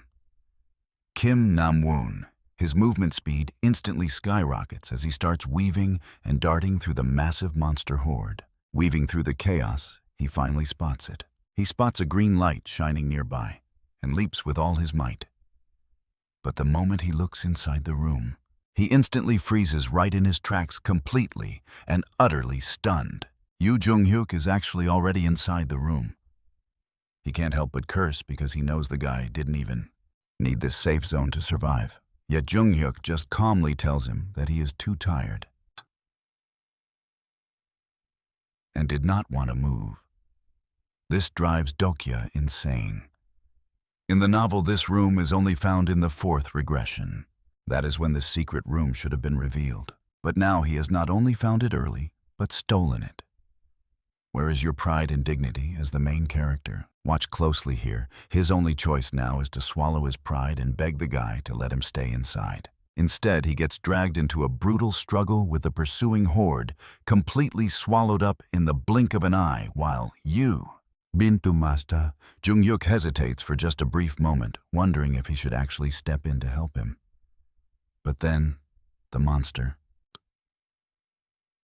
horde suddenly erupts with a bright, blinding light as the system announces that his legendary phantom prison has finally been activated. As it turns out, because Dokja was the very first one to break free from the illusion, his quest reward allows him to temporarily turn into a ghost, hiding him from the monsters entirely. However, this power comes with a severe cost of mental pollution, but luckily his passive skill, the 4th wall, completely nullifies most of the damage. But the moment he snaps back to reality, he realizes someone is standing right behind him in the shadows. It is a woman, and looking at her status screen sends a jolt of pure shock straight through his body because she is the actual prophet he has been impersonating, Anna Croft. As one of the most powerful figures in the entire world, her list of skills is absolutely insane, especially when it comes to her unique ability, called clairvoyance, which lets her peer freely into both past and future timelines. She initially came looking for you, as Jung-hyuk, to speed up his regression progress, but instead she found Kim. I know what you are thinking. How is he going to explain the fact that he stole her identity? He tries claiming that he is also a prophet, but Anna immediately triggers a lie detection skill. Her skill level is even higher than Jung-hyuk's, making it impossible to bypass. She immediately calls out his lie, and just when Dokja thinks he is completely done for, the fourth wall suddenly kicks back in forcefully, ripping Anna right out of his fragile consciousness again. Opening his eyes once again, he finds himself back at the subway station where Yu Sanga breaks the news that the first day's intense scenario is finally over, and miraculously, absolutely everyone has managed to survive. But Dokja notices someone is missing, only to find young Lee Gil-young standing right next to Yu. Jung-hyuk, who wants the boy to join him and promises to make him stronger. He promises to make him incredibly strong. But Gil-young firmly refuses, choosing to stay by Dokja's side, no matter what. This completely infuriates Jung-hyuk. Ever since this mysterious guy Dokja first showed up, his own main character status feels like it has been completely weakened. But there is no time to complain, because he has bigger plans to execute. With the second day's scenario right around the corner and about to start, Dokja decides it is time to level up his teammates' overall combat power first. According to the original novel, Lee Hyun-sung should have evolved his stats back at the very last station. But instead, Jung Hee-won beat him to it. And changed class to the Judge of Destruction, since they both share an intense hatred for evil, though. All he needs now is the perfect spark to trigger his evolution. So Dokja heads down to the first basement floor to find his target, Lee Ji-hye. Stick with me, because their next battle is definitely about to change absolutely everything we know. Let's dive in, as only the largest room remains in this countdown. The smaller rooms are collapsing fast, meaning countless people are about to die. Although Dokja acts totally cold and rational on the outside, he knows deep down that he can never be as heartless as Yu Jung-hyuk. And soon the dark night quickly arrives. Just as they planned, Jung Hee-won leads Yu Sanga and Young Gil-young forward, straight toward the train platform, while Lee Hyun-sung heads upstairs to confront the Landlord Alliance. But the moment he reaches the doorway, he spots a hostile gang bullying a helpless young girl. Having read the entire novel, Kim Dokja knows this is the exact trigger needed for Lee Hyun-sung's final evolution. So he immediately spends 4,000 coins to boost his stats. Under Lee Hyun-sung's cover, he takes a swift step forward and forcefully tears off the leading boss's arm. And trust me, this massive turf war is officially kicking off right now. Gong Pil-do immediately sends his goons to block them. But Lee Hyun-sung activates Great Mountain Push to forcefully shove them back. Dokja seizes the opening and charges straight into Gong Pil-do's territory. But the next second, a familiar Gatling gun is aimed right at his face. Lee Hyun-sung reacts instantly, throwing his heavy shield forward so Dokja can catch it. Charging through the heavy barrage of bullets, he edges closer, while Pil-do tries summoning even more deadly weapons. Suddenly, a panicked lackey runs up to him shouting, "Boss, this is terrible. Our entire territory has been completely captured." Dokja immediately glances at Lee Hyun-sung. "Do it now." Hearing the command, Lee Hyun-sung raises his right hand high and clenches it into a fist. Immediately, a blinding golden light erupts all around him. This breathtaking moment deeply moves our main character, Kim Dokja. It's one of his favorite scenes in the novel, and watching it live is incredible. Words cannot describe his excitement as he watches. Suddenly, right behind Lee Hyun-sung's back, a massive pair of golden wings unfold majestically. The system then alerts that due to attribute evolution, Lee Hyun-sung has unlocked a brand new stigma skill. He immediately triggers the powerful skill, his right arm swelling to a massive size, before slamming a heavy fist straight into the ground. Instantly, the entire second floor begins to collapse completely. just like that Gong Pildu's private zone is rendered totally useless. At this moment, Young Hee-won and the others quickly arrive. True to their previous plan, they have already wrecked all the small rooms completely. As for the medium-sized rooms, Lee Ji-hai took full charge of clearing them out. This extremely bold strategy immediately draws heavy anger from the watching constellations. They came to see humans struggle for survival, not to watch them completely break the game rules. So they issue a sudden bounty hunt targeting Kim Dokja. The official quest: eliminate him within 10 minutes for 2,000 coins. Seeing this mess, Lee Ji-hai immediately runs away, telling him he is on his own. However, Kim Dokja does not panic even a single bit, because next, absolutely nobody will have any spare time to hunt him down. Sure enough, the system alerts once again that because every single green zone in the station has been destroyed, the main scenario system goes totally haywire. All periodically spawning monsters will now be released at once. Please survive the remaining time. Some people cannot even react before getting swallowed up by the massive monster horde.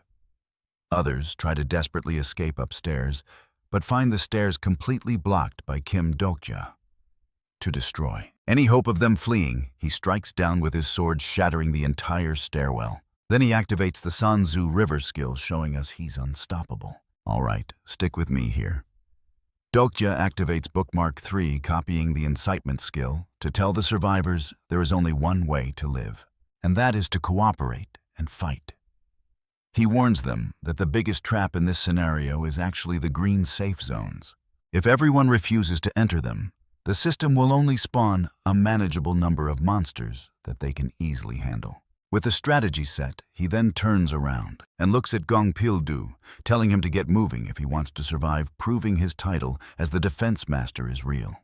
With the boosted power of the incitement skill fueling his drive, Gong Pildu stops hesitating and immediately begins to deploy his heavy defense lines. Armed with Gatling gun turrets, he unleashes a massive wave of suppressive fire. The monster horde cannot break through. Meanwhile, watching from the stars, Gong Pildu's celestial sponsor decides to step in, sponsoring him with an advanced skill to construct massive defensive walls. But the catch is that his mana is draining at an alarming rate. Meanwhile, Dokja stays out of the battle and instead checks the time. Yoo Jung-hyuk left to clear the theater dungeon, and it has already been 11 hours without any sign of him. Now pay attention, because with time running out, Dokja has to act, ordering his Dokebi Bi-young to step in. He opens the Dokebi bag, spending 10,000 coins to purchase a special contract using the remaining 5,000 coins to buy mana recovery potions before waiting for his moment. Sure enough, it does not take long before Gong Pildu's sponsor begins to run completely dry. Maintaining incarnation power requires constant coin sponsorships, but his patron is completely broke. After all, his celestial sponsor is just a lesser-known minor constellation in the sky. If their incarnation, Gong Pildu, dies right here, their screen time in this world is officially over. With the sponsor stuck in a desperate corner, Dokja finally makes his big move. He steps forward and pulls out that contract, offering a way to save them. He will restore Gong Pildu's mana, but only if the sponsor agrees to his terms. The sponsor must sign a contract giving Dokja the right to command Gong Pildu 10 times every single day. You and I both know how insane this is. It is Bi-hyung's first time seeing a human contract, a god. Even crazier, the constellation actually agrees on the sole condition that Dokja keeps Gong Pildu safe and helps him grow much stronger in the future scenarios while they fight through this together. Meanwhile, Gong Pildu is still desperately fighting off the monsters, completely clueless that he has just been sold out. Just as his lines are about to collapse, a mana potion lands right in front of him.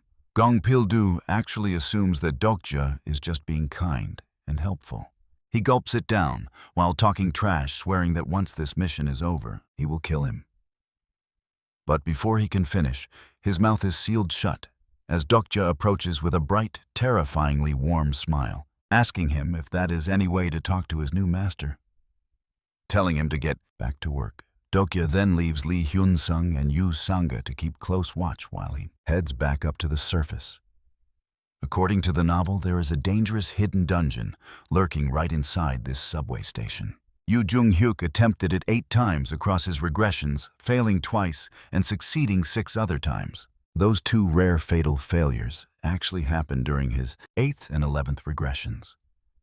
But right now, Jung-hyuk is only on his 3rd loop, meaning things are highly unstable. He is highly likely to die this time, and if he dies, this entire world resets. Dokja isn't sure if he would survive a total reset, so he cannot take any chances. He has to step in and save Jung-hyuk. Soon his group reaches the entrance of the hidden dungeon, which is located right inside a movie theater connected to the subway station. Lee Ji-hye, who is still just a normal high schooler, naturally starts chatting with Hee-won about movie topics to pass the time. They quickly bond over their weapons, agreeing that slicing through monsters with a blade is incredibly satisfying.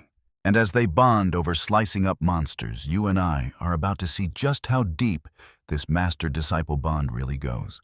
Let's dive back in as young Hee-won awkwardly pats the bone blade on her waist. She wants to show it is still good, making Kim Dokja feel pretty guilty. He silently promises to upgrade her gear after this fight, but right then, he suddenly hears voices coming from upstairs, which makes absolutely no sense. According to the novel, only 2 people should know about this place. At this point in time, only he and Yu Jung-hyuk should be here. A sudden flash of blue light engulfs them, teleporting the group away instantly. They land in a massive jungle.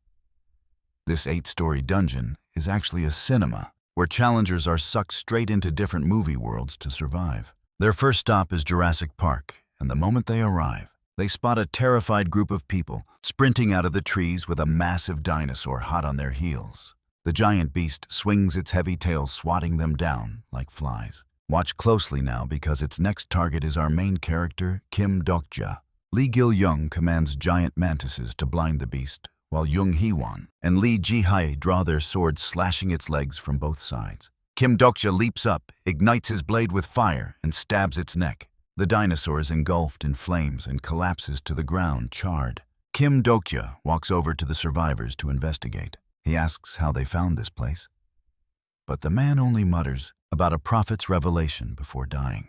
This shocks Dokja, since only prophets should have future vision in this world.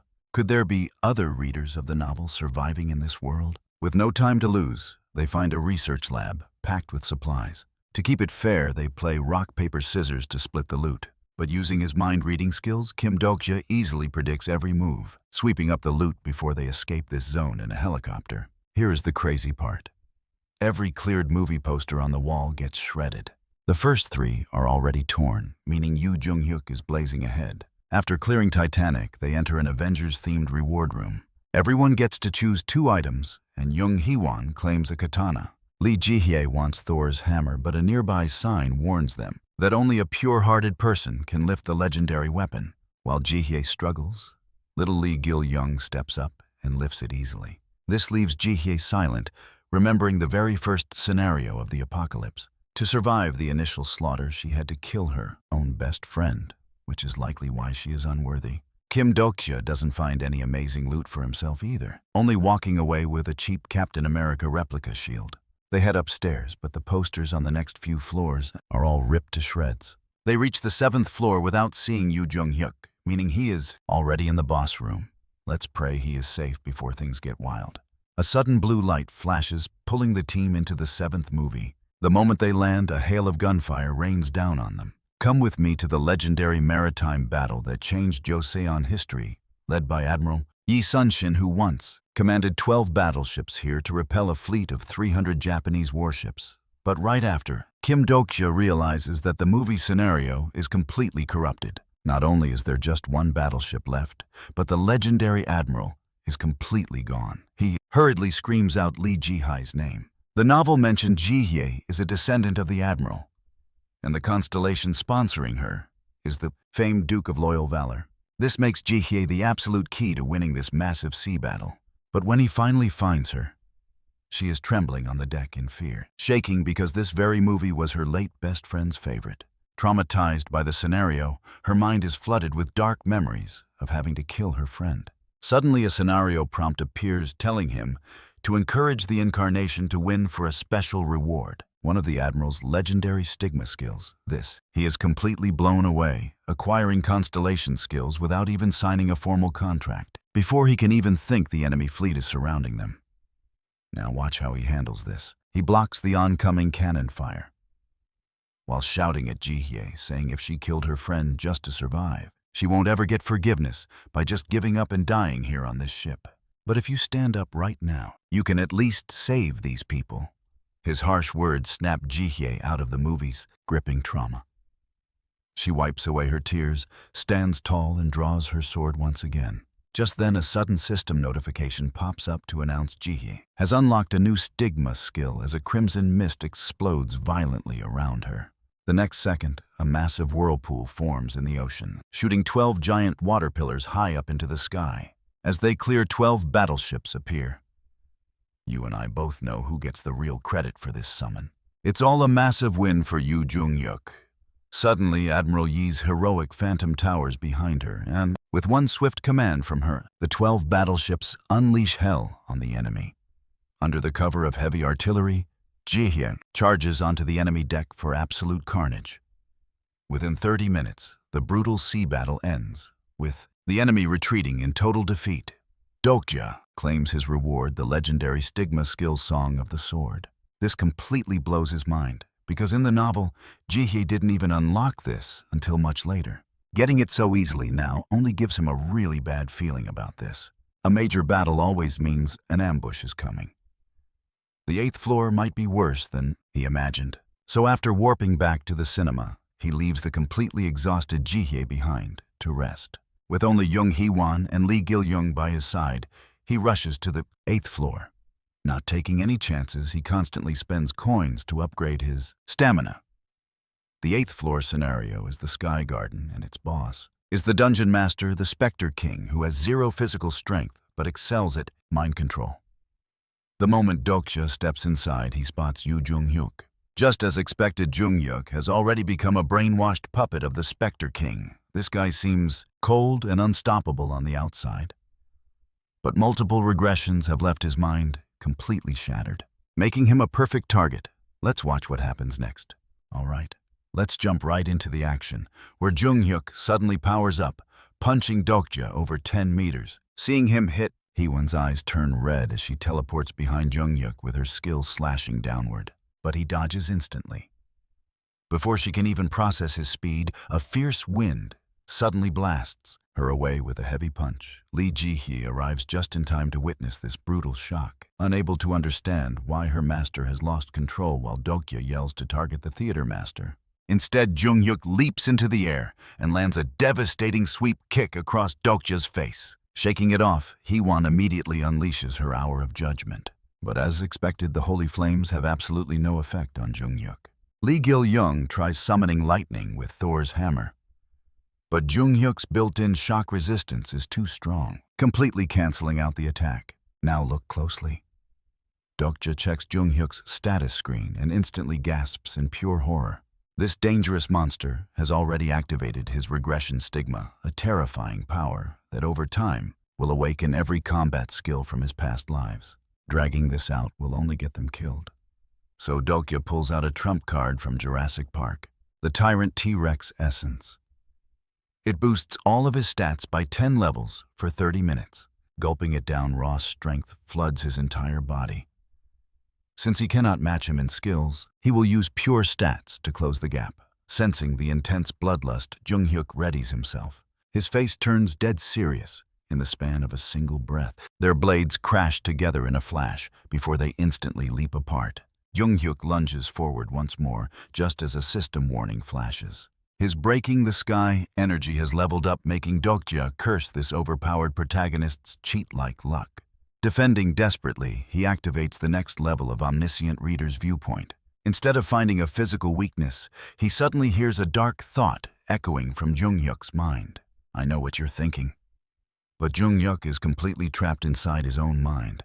This heavy mental control is impossible to break alone, so he wants to activate his regression stigma to reset this entire world. Resetting it back to the very start of the apocalypse terrifies Dokja to his core. He is not a character from the novel, meaning a reset would likely erase him forever. All he can do is fight, while desperately trying to wake him up.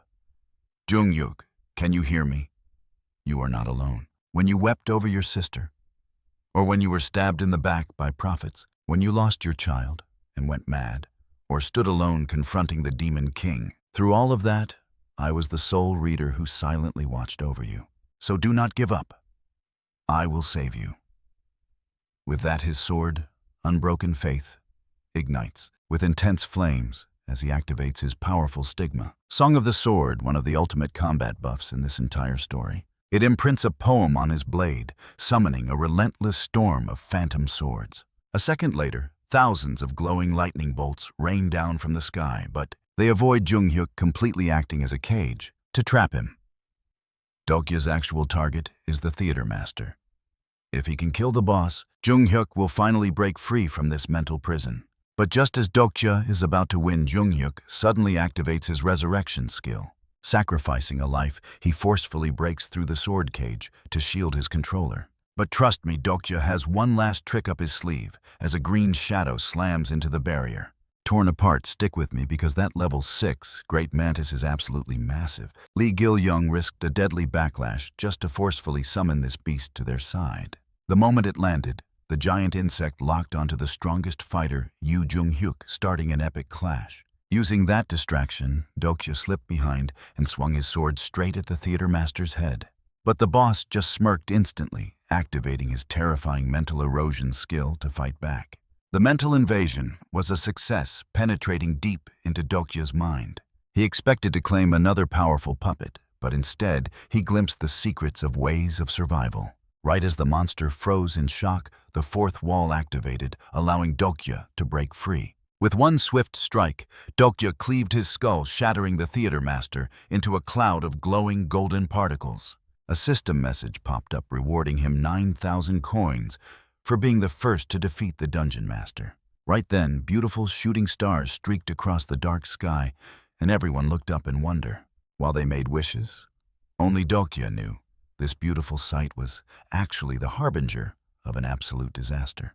With Jung-hyuk completely unconscious from severe mental damage, Dokja left Lee Ji-hye behind to care for their ally. He then led the rest back toward Chungmuro Station. Now pay attention, because Young Hee-won suddenly stops to ask Dokja who he really is. Hearing her question, Dokja suddenly realized the secret things he had shouted to Jung-hyuk during their intense battle had actually been overheard by everyone. He could only tell them that he knew a portion of the future, and that they were companions. Hearing this, Hee-won decided not to pry. After all, everyone has their own secrets, and mutual trust is all that truly matters. Once he reassured Hee-won, Dokja immediately got in touch with the Dokkaebi Bi-hyung. That entire battle had been streamed live, and if the constellations discovered ways of survival, things would get ugly. But to his absolute surprise, Bi-hyung was completely clueless about it because of a strange restriction on the broadcast. It turned out that most of what he and the constellations saw had been heavily censored. This system filter immediately reminded Dokja of a crucial term from the novel, probability. You and I both know how annoying system rules are, as any reality-breaking event triggers this probability storm, which automatically corrects anomalies, letting Dokja breathe a sigh of relief. By the time they made it back to Chungmuro Station, the battle inside had finally ended. Gong Pil-do was locked in a tense standoff with Lee Hyun-sung when he spotted Dokja. He immediately aimed his turrets, roaring that he would rip him apart, but his threat was cut short. A sudden system notification flashed before everyone announcing the fourth main scenario would begin in 5 minutes. Bi-hyung materialized before them to explain the next phase. Since this massive scenario grouped survivors together by their subway stations, every single base had to elect a leader first. A sub-scenario popped up, ordering them to seize the white flag standing in the center of the platform. The winner would become the representative, gaining absolute authority over their station members. The instant that white flag materialized, Gong Pil-do was the very first person to sprint desperately toward it. If he could just grab it and become the leader, he would finally be free. He could finally escape Kim Dokja's control. But just as his hand reached out, Dokja's voice echoed. Gong Pil-do faced down on the floor. Pil-do's body slammed uncontrollably onto the cold concrete, allowing Dokja to step right over him without any hurry. Dokja casually pulled the flag from the ground, but he still had to hold it for 5 minutes to win. Furious, Pil-do immediately ordered his loyal men to seize the flag back. He even activated his level 6 armed zone, forcing Dokja to use his command rights to instantly disarm him. With their defense neutralized, Dokja gave them a cold choice: align with him or leave. Leave Chungmuro or stay here with him. So what do you think they should choose? Alright, let's watch how Dokja protects the survivors who stay. He guarantees their external safety. Anyone can leave except for Gong Pildu, because he is his ticket to control Chungmuro. Out of 29 survivors, 20 are Pildu's loyal men. Since he is staying, most of them choose to remain. Only 5 people actually leave. As the 5-minute timer hits 0, Bihyung appears, activating the 4th main scenario: flag struggle. Now every subway station is a team. Each station has a flagpole. Plant your flag on an enemy's pole to claim their station. Dokja's specific target is to conquer Changshin Station within 12 days for 2,000 coins. Suddenly, from deep in the dark tunnel, comes the roar of a motorcycle. Dokja immediately orders everyone to prepare for battle, but the rider willingly drops his weapons. He claims to be friendly Kang Il-hun, deputy of Dongdaemun Station, proposing a peace alliance. Dokja uses his Omniscient reader's viewpoint to examine his character window. His sponsor is weak, but keep your eyes on this part. The second Dokja reveals his name. Kang's expression flickers with a brief moment of panic. Dokja agrees, but demands to meet their leader. The deputy quickly agrees, leading them toward Dongdaemun on his motorcycle, but midway, the group suddenly leaps off. They had already spotted a trap from 100 meters away. The ambushers are incredibly weak, and the fight ends in seconds. Dokja spares only Kang, preparing to interrogate him for valuable information, when explosions shake Chungmuro. Leaving Yu Sanga to guard him, he rushes back to find the station in total chaos. A man wearing a red flag on his head is leading an attack. Luckily, Gong Pildu's armed zone is protecting the main flagpole. But you and I both know Dokja isn't about to let this prey escape. He activates Unbroken Faith, shifting its blade property to fire, unleashing a devastating slash that engulfs the entire tunnel. The enemy leader dies instantly, and Chungmuro's flag turns red. The key to this war is flag colors. White is the lowest, followed by red, blue, brown, purple, and finally black. Capturing stations or killing leaders upgrades the color granting. Different buffs to the team. For example, red increases attack and defense by 5% after clearing the area. Dokja heads to Myeongdong Station to secure the survivors, but upon arrival he finds only a massacre. The killers are 3 masked figures who flee on motorcycles without even planting a flag. After spotting him, easily claiming Myeongdong, Dokja triggers a hidden scenario the Kings wrote. For the next 10 days, he must conquer at least 1 station daily, or he and his entire team will die. The reward is the blooming of kingly attributes. Back at Chungmuro, Dokja realizes things don't add up. The instant he left, they were attacked, and Myeongdong was wiped out. It's too convenient. Interrogating the captive Kang reveals that the Dongmyo Station faction sent them. They call themselves the Prophets. But before he can finish, he passed out. Dokja knows this curse, and we're about to face a massive conspiracy. With info leaks blocked, let's watch Dokja check his system. He checked ways of survival, confirming the term prophets never appeared. There are only 2 possibilities. First, other sages exist besides Anna Croft. Second, besides him, other readers exist. He must go check. To keep the base safe, he transferred some authority to Yu Sanga. If Gong Pildu acts up, she can punish him.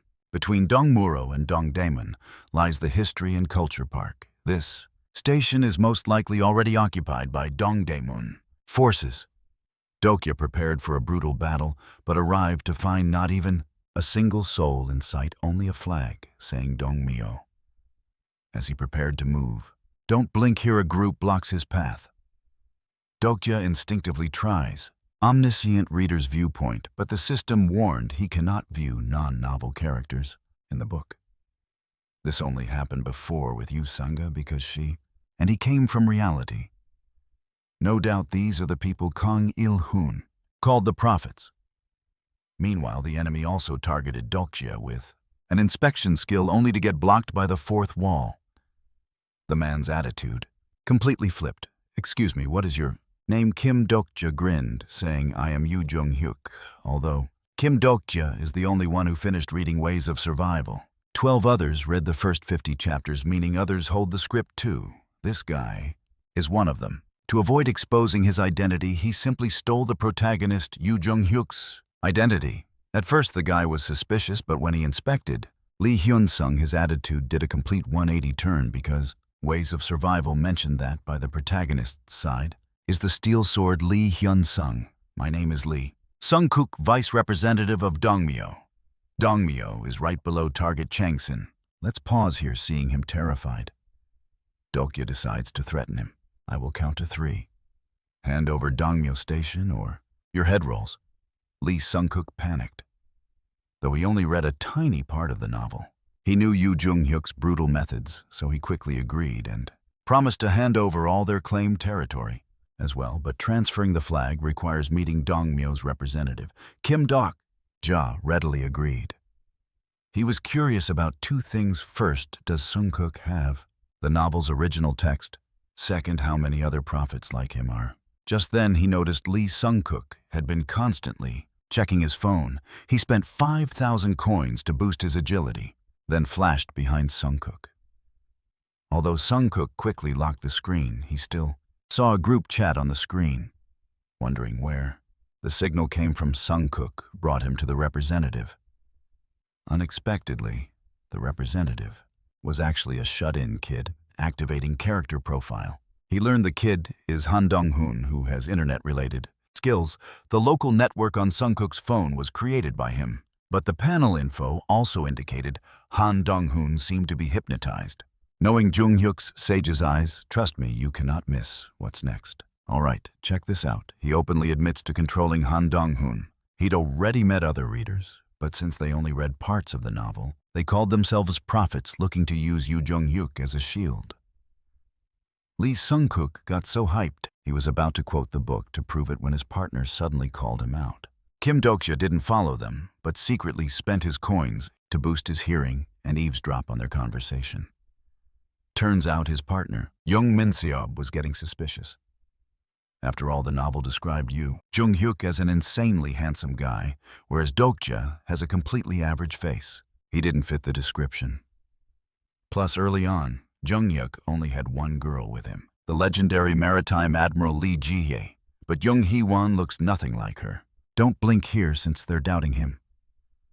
Dokja stops pretending, and with Obasuma Flash draws his blade and slashes right at Young Min-seob, but he only rips his clothes, revealing the flag hidden underneath. Just as he suspected, Han Dong-hoon was just a decoy. The real representative of Dongmyo Station was Young Min-seob all along. Once the flag is snatched, Dokja's own flag immediately upgrades to a brown flag, granting him a 10% attack and defense boost. Young Min-seob and Lee Sung-kook finally realize that the Yoo Jung-hyuk before them is an imposter. But since Dongmyo is conquered, they can't fight back. The puppet Han Dong-hoon is freed from hypnosis. Over the night, Kim Dokja uses the exact same method to conquer 6 neighboring stations. Only Changsan Station is left for the King's Road. Lee Sung-kook and Young Min-seob are defeated, but they hold no grudges. After all, they just want a strong backer, so they gladly spill more info. So they tactfully shared even more crucial intel. There are 48 readers like them, who only read the first few chapters. They communicate via Han Dong-hoon's local network. Only 12 readers made it to chapter 50. Calling themselves the 12 Apostles, they plan to use their future knowledge to rewrite destiny. You and I both know Dokja is basically one of them, but he doesn't show it. Instead, he tells Young Min-seob to hand over his fugitive mask.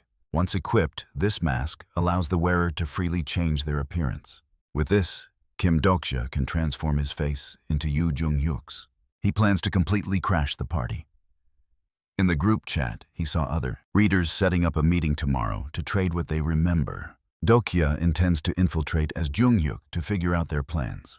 But he didn't expect that the moment he showed up, a crowd of readers would swarm him like fanatic fans trying to make a connection. Dokja silently curses them. If they loved the protagonist this much, they wouldn't have dropped the novel after just 50 chapters. Just then, a man approaches him with deep emotion saying, What an honor it is to finally meet him. He says Jung-hyuk's clash with the Demon King during the second regression was unforgettable. Dokja's instincts kick in. This scene shouldn't be known yet. Could this guy be one of the apostles trying to test him? Trust me, you and I are going to want to see how he handles this. Let's dive in as a man pulls away the center curtain, revealing a bloody stone. Kim Dokja instantly recognizes this blood-red rock as a meteorite from the recent meteor shower. Why on earth did they bring it here? The man quickly explains that according to a prophet from their group chat, this stone contains a powerful weapon, and knowing Yu Jung-hyuk was coming, they brought it. They wanted to gift it to him, but Kim Dokja turns completely pale in horror. These fools were totally tricked. He tries to warn everyone to run, but a barrier suddenly rises, completely sealing all exits. Suddenly, the meteorite starts vibrating, giving Kim Dokja cold sweats, because what is hidden inside is absolutely not a weapon. It is the boss of the fifth scenario, the fire dragon of disaster. But right now, they have not even finished their fourth scenario yet. Clearly, the apostles want them wiped out. Luckily, the system detects this abnormal difficulty, and a high-grade dokebi gets summoned over, snapping his fingers to freeze the massive fire dragon in place. Don't blink here, because instead of saving them, he drops a brutal scenario. They must survive the strikes of the small dragon Igneel for 20 minutes to earn 3,000 reward coins. Failure means instant death. He snaps his fingers again, and the dragon restarts its attack. Kim Dokja knows they cannot win, so he tells everyone to run in circles.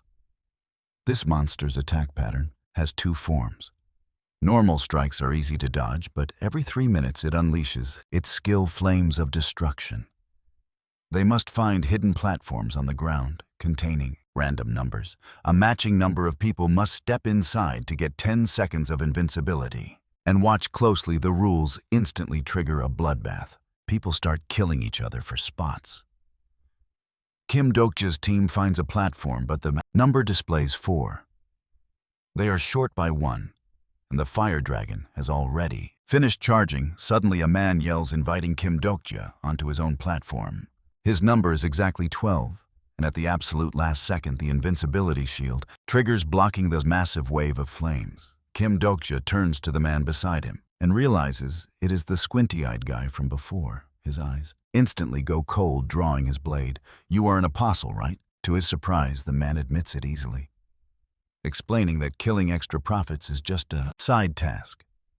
Their real goal is to invite Yu Jung-hyuk to join them in hunting this boss for its massive rewards.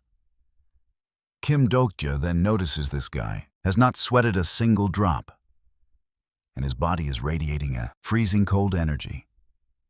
He suddenly remembers a secret medicine from the novel called the Clear Ice Pill, which grants 30 minutes of total fire resistance. Sensing the area, there are 5 people releasing this cold energy, meaning they are all accomplices. With a smile, the man says, "If Mr. Yu Jung-hyuk helps us, we can easily share the medicine. But if you refuse, your entire main base is going to fall. Our representative has already finished the King's Road scenario and successfully conquered 10 whole stations and is standing before Chung Muro's flag. Let me tell you, he is the only person among us who read every single word of the revelations. He knows your entire future." You and I can see Kim Dokja freeze. Did they read it too? As the only one who read all the revelations, there couldn't be a second. Realizing they were trying to corner him, he just laughed and stepped right out. Stick with me here, because he's about to remind them how ruthless he can be. He's not afraid to die, since he can just restart. But he's curious about one thing. Once he dies, will they all get sent back to their own world together, or simply be erased by this world? Sensing danger, the leader's face instantly twisted. He screams for his men to grab him, but too late. Dokja charges right under the fire dragon. He slams his flag into the pedestal, and boom, the system alerts start flashing. He occupied 10 stations, completing the hidden scenario, King's Road. 3 choices then appear. He can pick any kingly attribute. Without hesitation, Dokja chooses the king of no killing.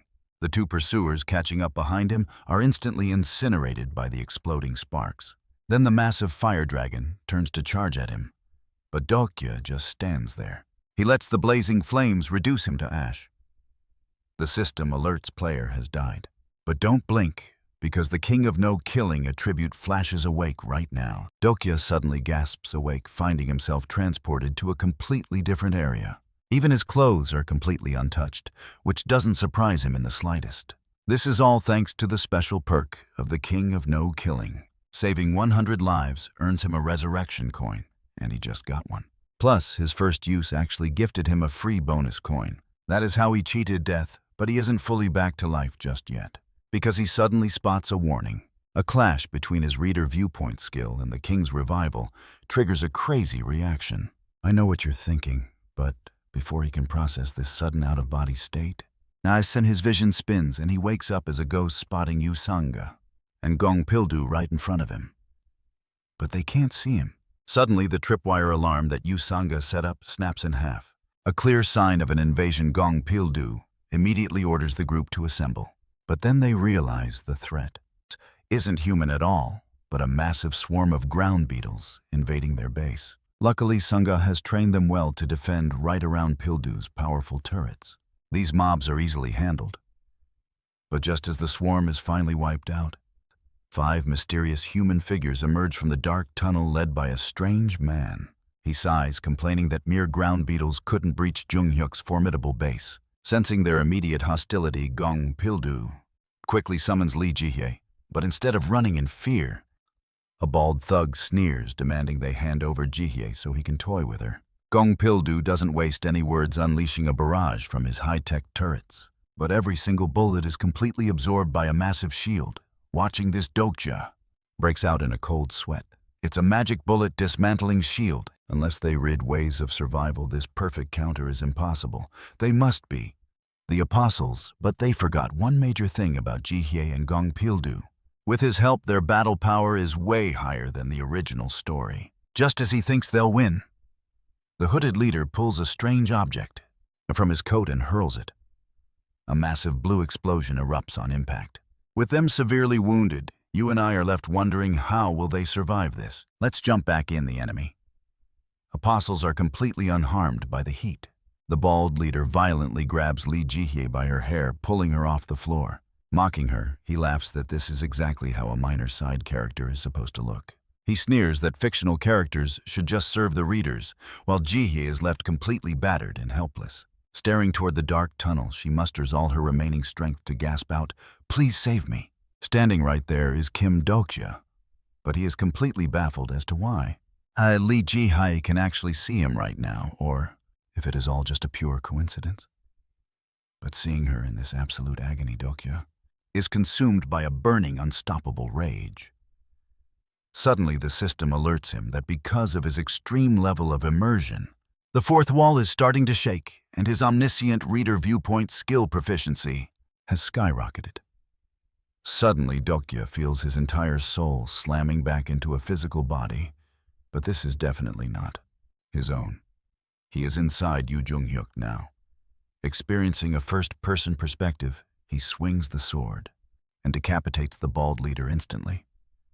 The rest of the apostles stand frozen in sheer horror as Junghyuk glares like, "Look closely at that terrifying glare." He promises they will all die right before Dokja's mind gets pulled away and sent flying back to the Fire Dragon battlefield. Fortunately, his legendary King of No Killing attribute finally triggers, perfectly restoring and teleporting his body back.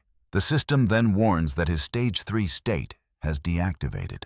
His special first-use rewards will be issued shortly. Young Hee-won stares at his sudden resurrection in absolute shock, genuinely believing he must have stolen one of Yu Junghyuk's OP skills. But she quickly yells for Lee Hyun-sung to go back up Dokja, since our MC only has a single number, a 2-plate which requires 2 people to activate the shield. Just as they step on it, the Fire Dragon unleashes its devastating sparks of destruction. Once, the massive flames clear Hee-won and the others sprint over, eager to check on his current health, but their eyes accidentally wander down and spot something they definitely shouldn't have seen. Now Dokja feels totally embarrassed. Luckily, Hee-won is wearing that woven mat he gave her earlier, so she quickly wraps it around him. But clothing isn't the biggest.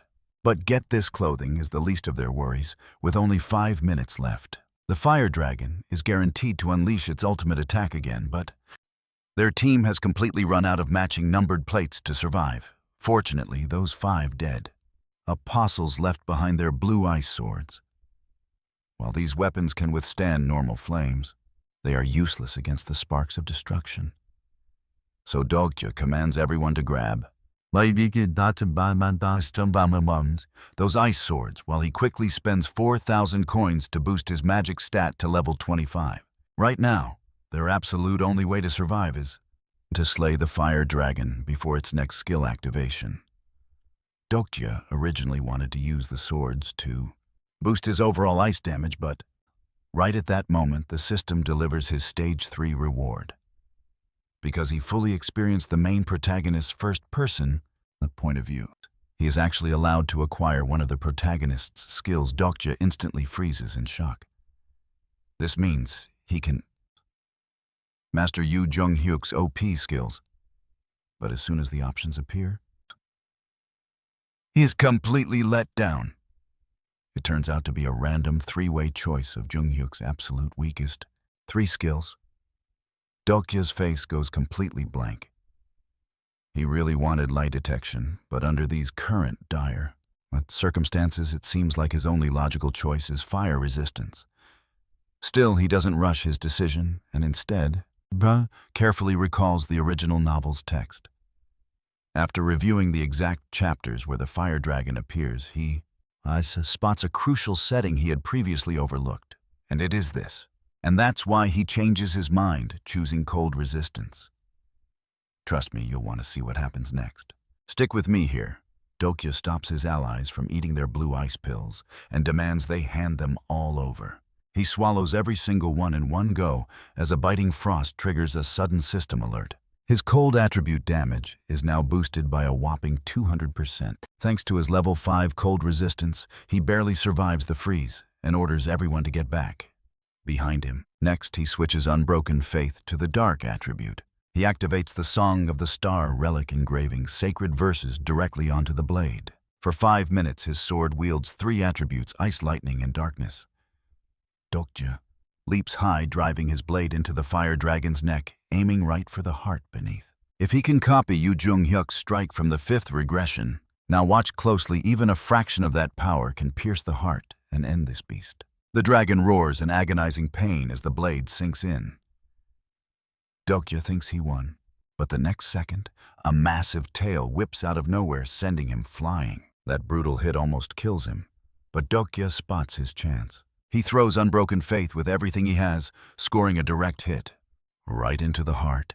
Biting frost explodes completely, snuffs out the fire dragon Igneel Orimaso and freezes it solid. Up in the stream, the hyped constellations shower him with donations. But just as they expect a massive reward, the horned Dokkaebi throws a bucket of cold water on their parade. Due to outside interference in the scenario, probability laws dictate their rewards must be slashed.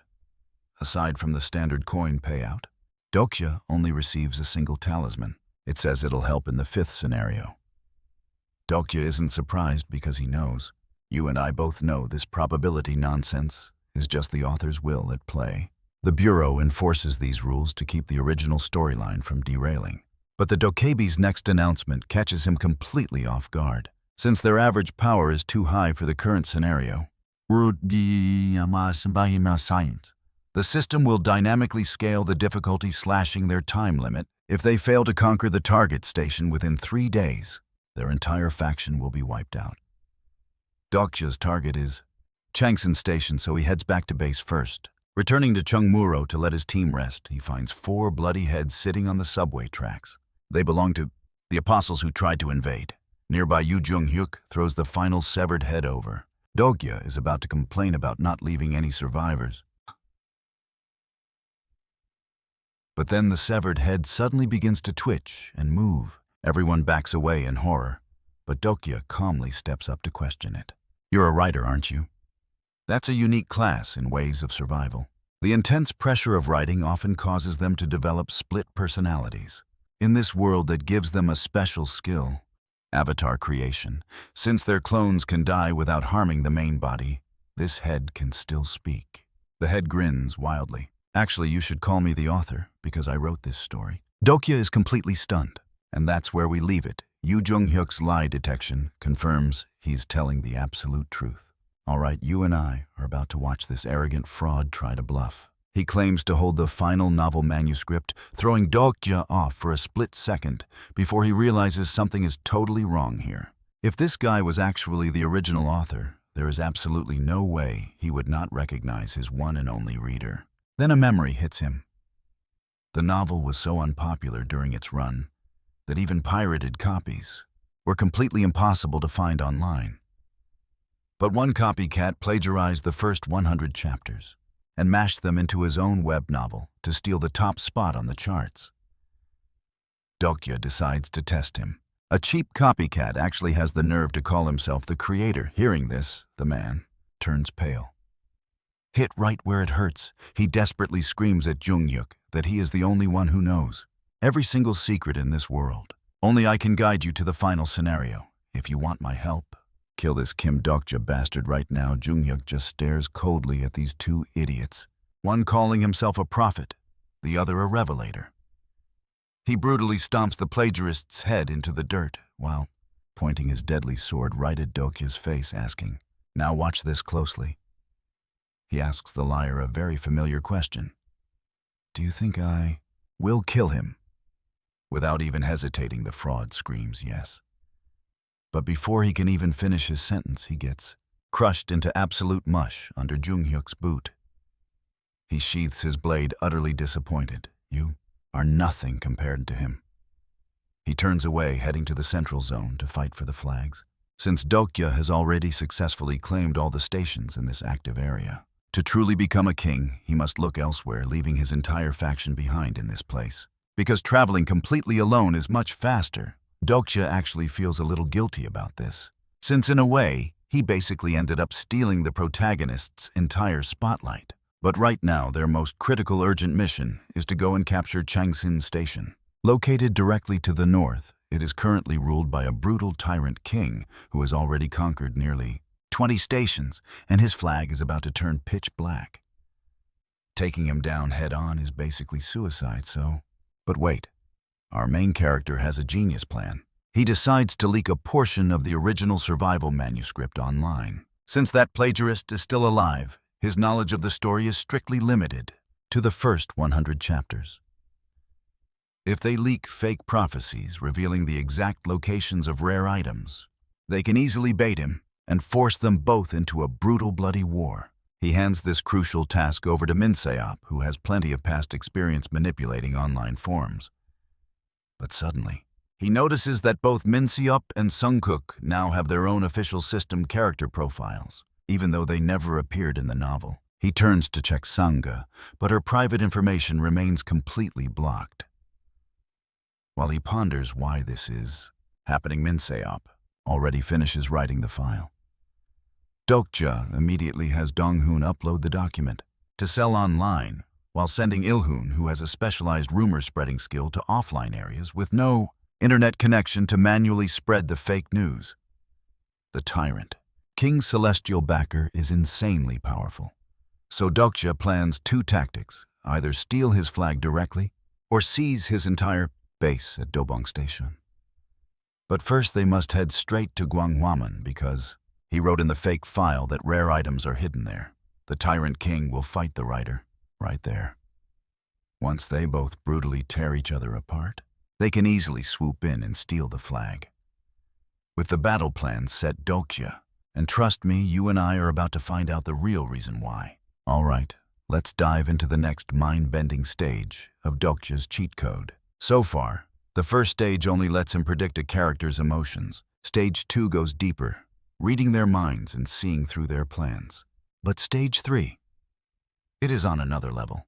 It allows him to possess a character using a first-person perspective. Actually, Stage 3 requires two specific conditions. First, his consciousness must be fading, and second, they must think of each other. That is how Dokja possessed Kang Il-hoon and saw the truth.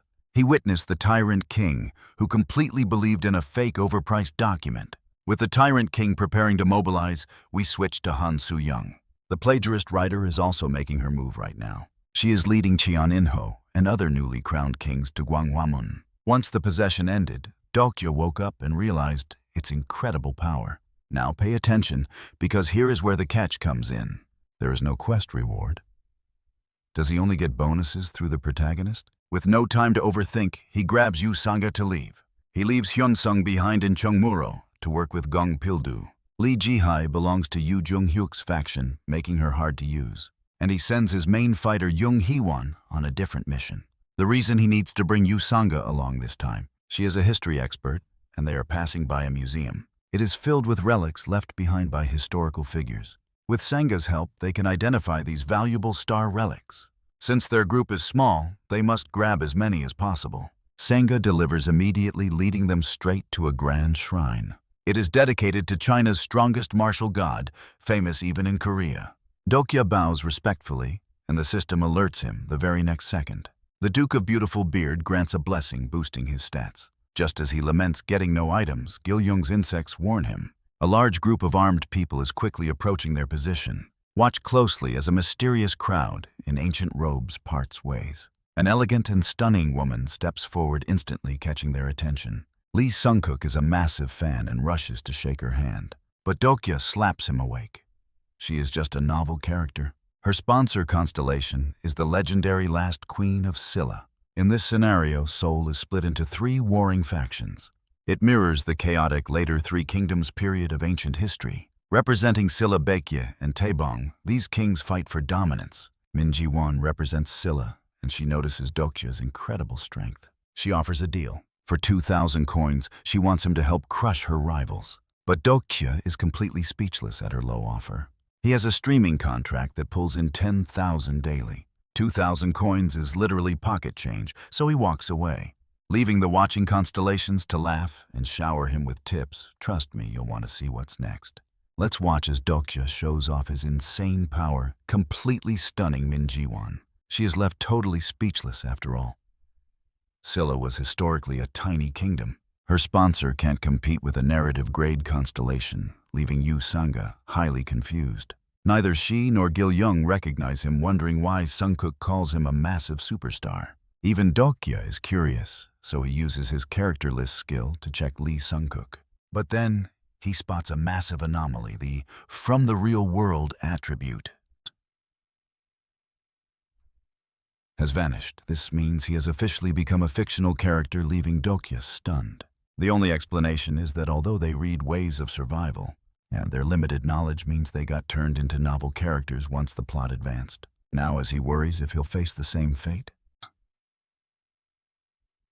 Watch closely now, because a bizarre system notification suddenly pops up.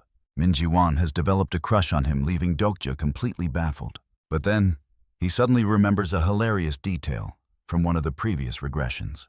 Jung-hyuk once grabbed this woman by the collar, and ever since then, she has been totally obsessed with him.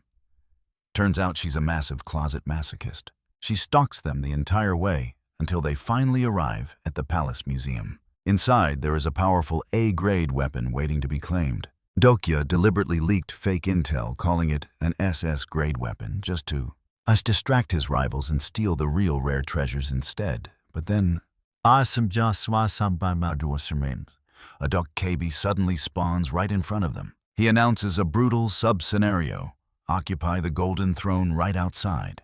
Whoever claims the throne gets the absolute power to command all other kings, but only black flag holders can enter, and with no vacant stations left, the only choice is to steal flags from other kings.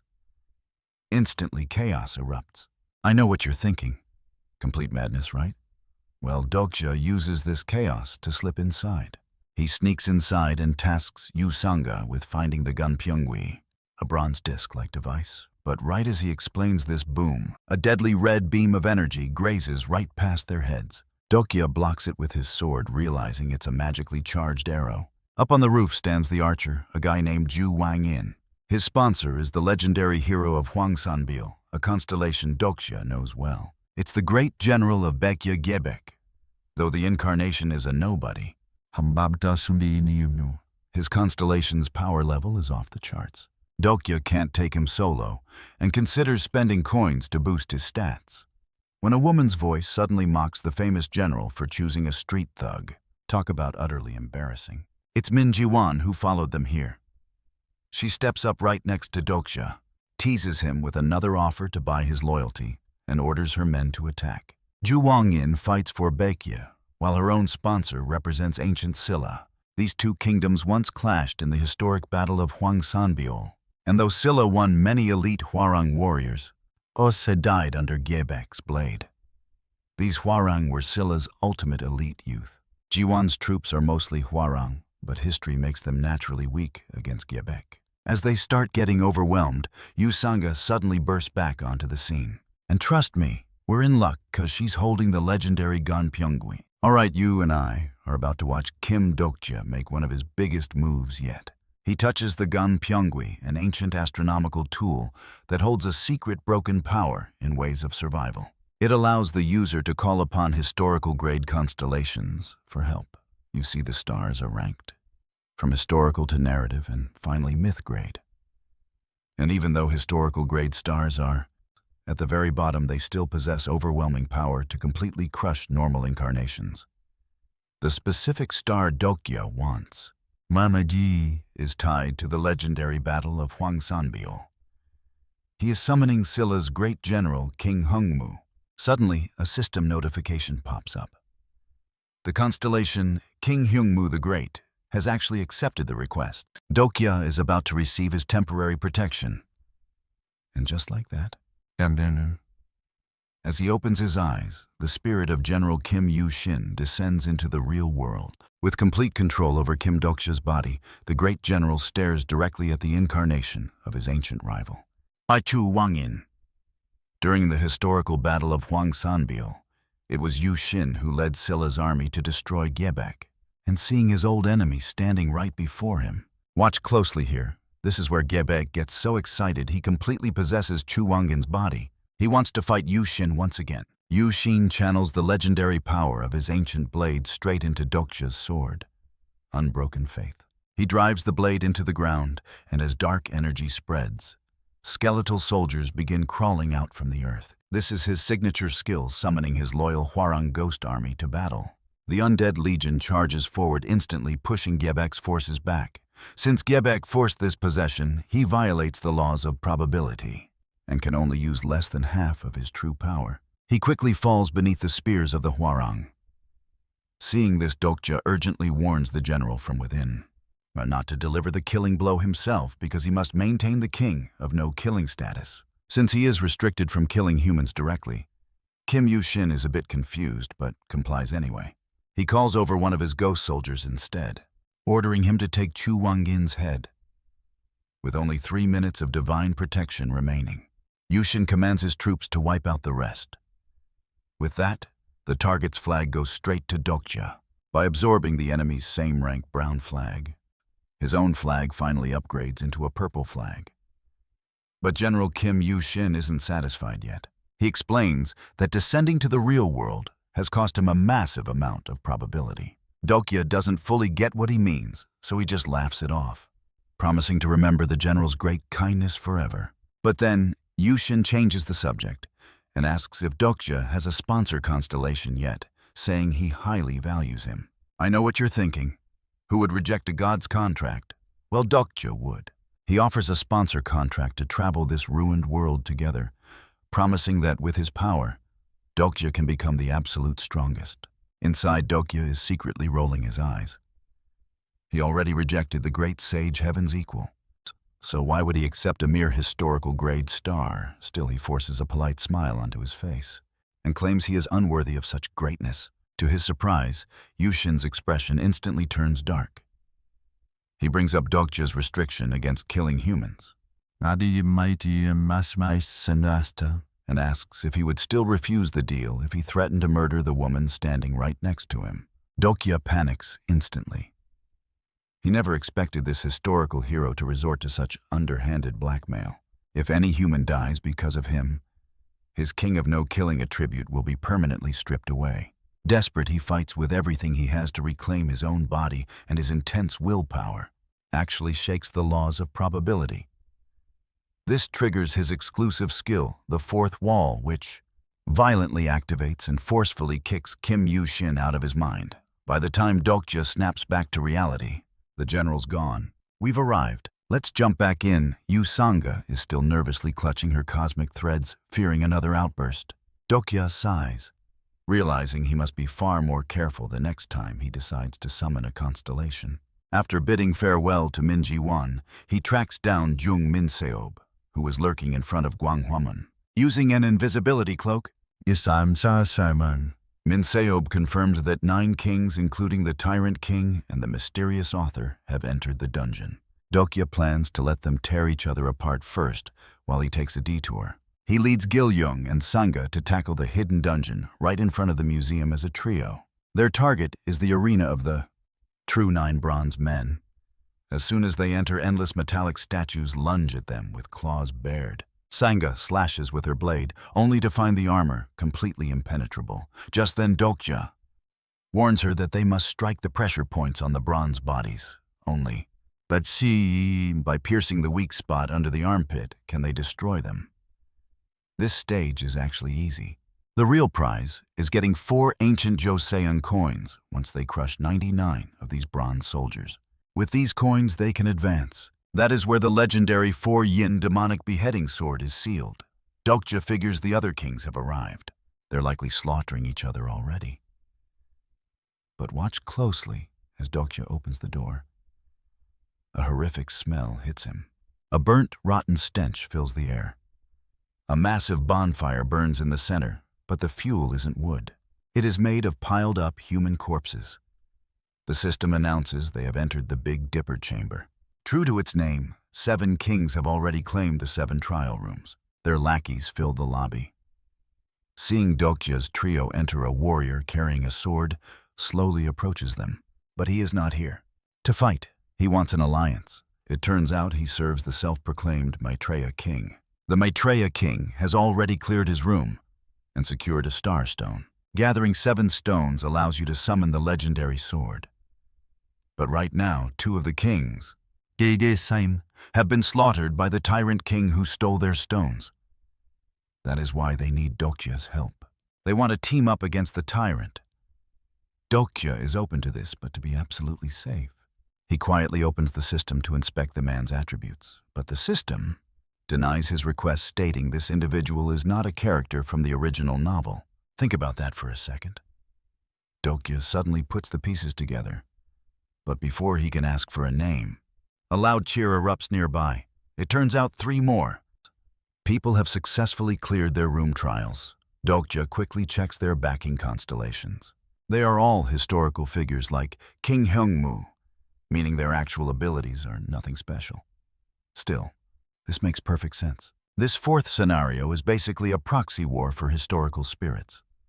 Most are ancient generals, or kings who want their incarnations to butcher each other so they can finally claim the throne and rank up to narrative grade. The sword-carrying man is thrilled, calling it a classic martial arts novel where 7 kings fight to the death. Dokja smiles and agrees, saying it really is. Too bad this is just a plagiarized novel, though. While speaking, he suddenly draws his blade and slices the man's head off, sending the crowd into an absolute panic. They assume infighting has broken out, but Dokja calmly picks up the severed head. Another clone as expected. Where's your real body? Exposed, the author simply smiles and whispers that he will see it very soon.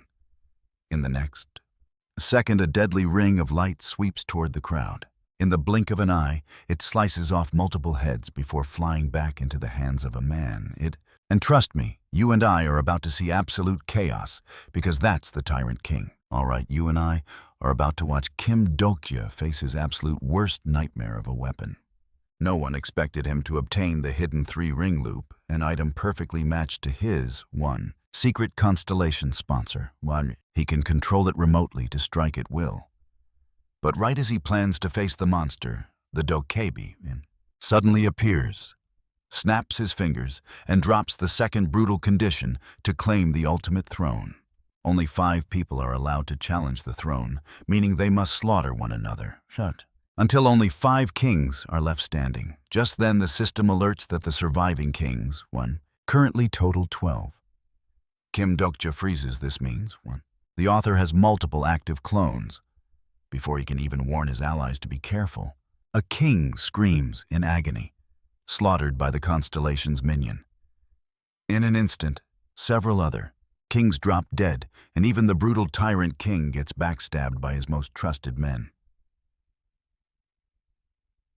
Furious, he decapitates them both, only to realize they were just phantom clones. Meanwhile, but look closely here, this shadow is moving way too fast. Before anyone can react, the star crystals are completely gone. The system alerts that the fake king Han Su-young has stolen every single one to meet the summoning requirements. Kim Dokja is stunned to discover this mysterious author is actually a woman. It is too late to stop her, as Han Su-young instantly sacrifices all the crystals to summon the legendary S+ rank 4 Yin demonic slaying sword. Clutching the weapon, she goes wild and begins a brutal massacre. But as she slashes away, she realizes something is off. Why is this ultimate sword failing to actually kill anyone right then? Kim Dokja grins. Sure, the demonic sword is incredibly powerful, but its real strength depends entirely on its master. If his prediction is correct, that monster is about to show up. Sure enough, a system alert shows the king count dropping rapidly. The tyrant king gets all excited thinking he is the one causing all this carnage. Now pay attention to this, because a terrifying cracking sound suddenly echoes right above him. The next second, massive boulders rain down and crush him to death instantly. Han Su-young turns around in absolute shock. Could it be him? Yu Jung-hyuk descends from above, bringing a suffocating, terrifying pressure to the battlefield. He glares directly at Kim Dokja with insane cold bloodlust. I will give you 3 seconds to tell me where my sister is. But Dokja just turns to look at Lee Gil-young and shouts. Now Gil-young summons a grade 6 insect, King the giant beetle, to block Yu Jung-hyuk. Meanwhile, Dokja ambushes Su-young and snatches her purple flag. Just like that, his own flag evolves to black, clearing the first requirement for the ultimate throne. Next one. He raids the tyrant king's corpse, happily snatching up his 3-ring loop and gear. By this time, Jung-hyuk has shattered the beetle's line. Dokja immediately dives behind, another king using him as a shield to dodge the lethal strike. Jung-hyuk swings again. But the Dokkaebi suddenly teleports above them. Since exactly 5 kings remain alive, the ultimate conditions are met, and they are all warped straight to the throne for the final showdown. Dokja thinks he is safe, but gets locked behind a massive energy barrier, opening one. His quest screen, it shockingly states he lacks the required qualifications. It turns out he forgot the absolute main step. He still needs to capture Changsin Station first, which is a key throne prerequisite. He is totally locked out, but watch who shows up just in time. It is Yu Sanga running over with Jung Hee-won, and Hee-won is carrying a little girl, none other than Yu Jung-hyuk's younger sister. And all right, let's dive back in turns. Dokja had actually tasked Lee Ji-hee with securing Yumiya before the battle. He wanted her to look after Mia and gave Ji-hee a note to hand over to Jung-hyuk. It hinted that his sister was kidnapped by people from the north to lure Jung-hyuk away so he would have one less competitor. But who would have thought? Not only did Jung-hyuk see right through it, but he also thought Dokja kidnapped her. Now they had to occupy Changsin Station first.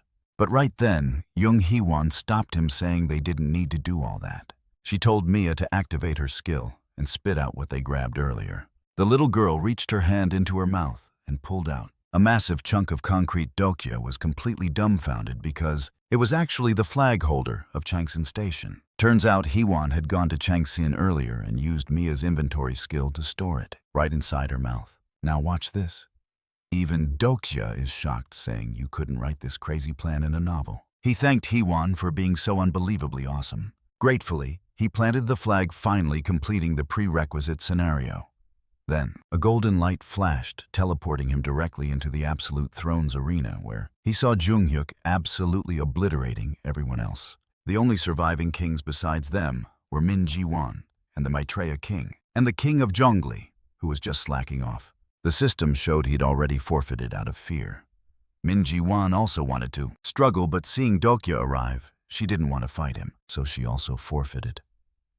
The only one left fighting the Maitreya king soon collapsed and got kicked out of the arena, knocked out cold. In this final round, everyone's skills and items were completely banned. The only option was buying temporary stat boosts with their coins. Simply put, it was a money-burning war. As a regressor, Jung Hyuk always kept around 40,000 coins on hand.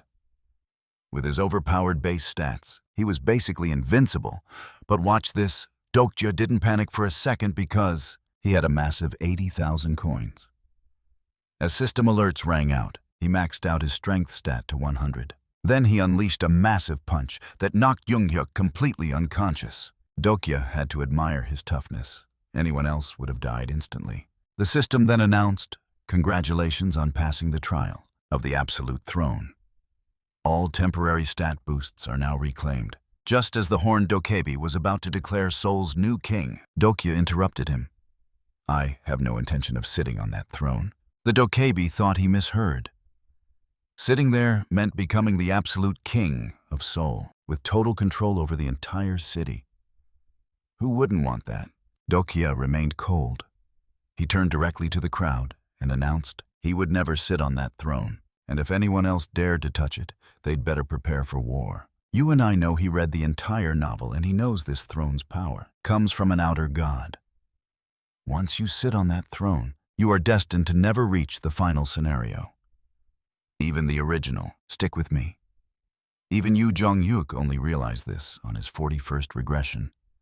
But the horned monster was already furious. He snapped his fingers, issuing a deadly new scenario to everyone present. The task: kill Kim Dokja and take the throne. Suddenly, everyone's eyes shifted, glaring at him like he was a mouth-watering piece of meat. Jung Hee-won stepped up first to shield Kim Dokja, closely followed by Yu Sung-ga. She had no clue what Dokja was planning, but she knew that throne was nothing but trouble. Soon Minji Wan and the Maitreya king also stepped forward to shield Dokja. When the horned monster gave the command, the entire room instantly erupted into chaos. Dokja urged them to buy him some time. Watch closely, he was about to destroy the Absolute Throne for good. Gripping the 4-yin demonic beheading sword he got from Han Soo-young, raised his Ganpyeonggui to activate the special option Echo of the Stars. This time, he was summoning the stars of the Big Dipper constellation, and this constellation has 7 stars. Summoning each one drains his Ganpyeonggui's remaining uses by 1.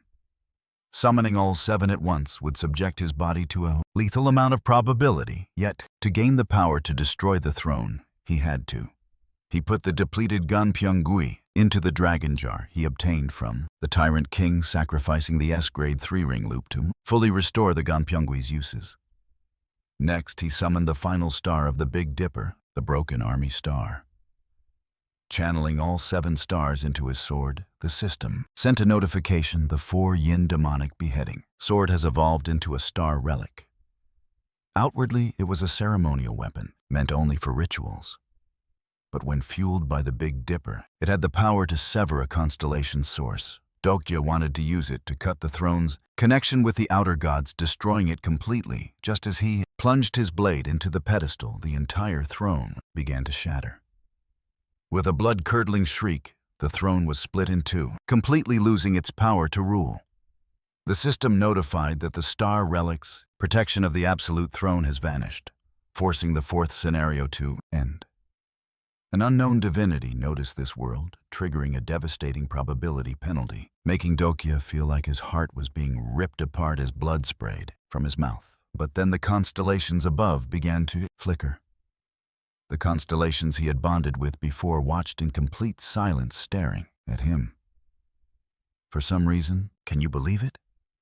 Dokja's pain eased as the voices of the constellations echoed. If this is the story you want to show, then we welcome it as a brand new legend. At that moment, the system popped up a golden notification. Your new story has been written. The king of a kingless world is born. Watching this, the horned monster trembled with absolute rage. He glared viciously at Kim Dokja, swearing he would make him pay. Then he snapped his fingers, causing everyone present to disappear one by one. Trust me, even Dokja didn't expect this. Before he could react, he was also teleported away by the golden light. Stick with me. He opens his eyes and actually sees his teenage self.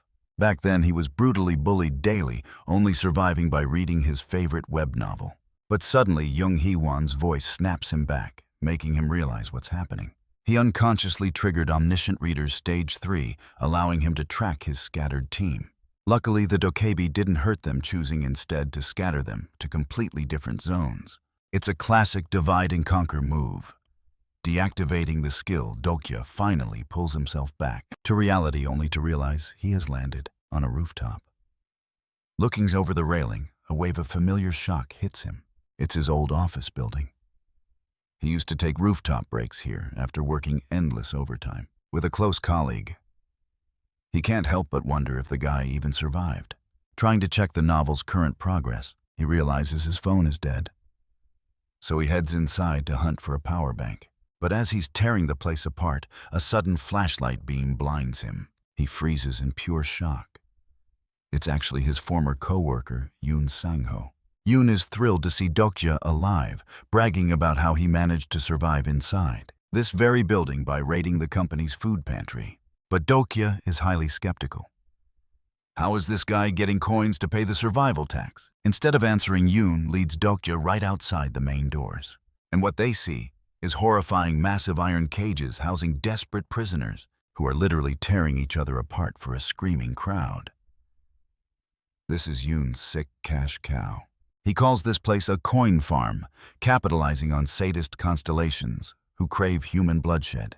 So Yoon and some co-workers lure starving, helpless wanderers straight into these cages, forcing them to fight like modern-day gladiators. They butcher each other for sponsorships. Pay attention here. This is how they earn those coins. Even if some constellations find it boring, the donations they raked in are more than enough to cover their daily survival taxes. Just then, a thug yells about a brand new shipment. Dokja turns around, only to realize this new prisoner is none other than Han Soo-young, unconscious from teleportation. Seeing Dokja stare, Yoon assumes his old buddy just wants to claim her, so he generously offers to hand her over. But there's a catch. He wants to trade her for the swords on Dokja's back. Yoon noticed right away that those blades are insanely high-tier gear. With weapons like those, he could capture even more victims and rake in serious coins. With a dark expression, Dokja drops a heavy hand on his shoulder. Want coins? It doesn't have to be this hard. I've got a better way.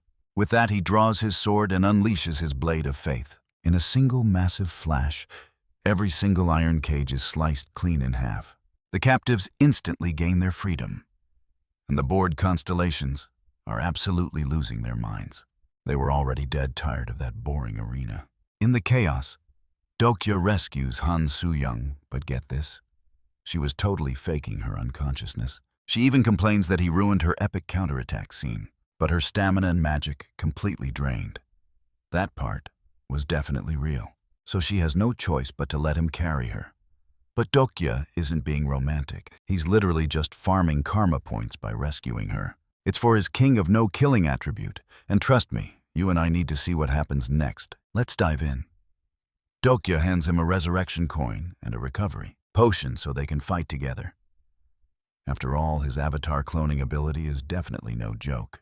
Wielding a pincer attack from both sides, they quickly wiped out the entire group of traffickers, completely leaving only a defeated Yoon Sung-woo kneeling helplessly on the cold floor. He was totally clueless as to why this was happening, still viewing Dokja as a cold, natural-born sociopath. Someone who was constantly bullied back in school and always read web novels, gloomily completely alone during his work hours. To him, Sangha was the only decent person who cared. Dokja, playing the righteous hero now, was pure hypocrisy. But before he could even finish speaking, Han Soo-young shut his mouth forever because she really hated listening to a minor side character spout useless garbage. Meanwhile, Dokja thanked her in his heart, admitting that maybe he actually was a little hypocritical, but would never abandon his human baseline. Once the crisis passed, they cleaned. Now pay attention. Dokja finds a suit finally ending his look as a background wallpaper. As for the remaining survivors, they were instructed to head down the middle path alone, since his own team had a much more critical mission waiting for them. Han Soo-young tried to slip away while he was distracted, but he grabbed her by the collar, saying, "I just saved your life right there. Aren't you going to repay me for that?" Then he snatched her phone away. Just as he expected, inside was a copied version of Ways of Survival. Except the title was changed to 5, S-grade Infinite Regressor. Flipping through the chapters, it was indeed completely copied from start to finish.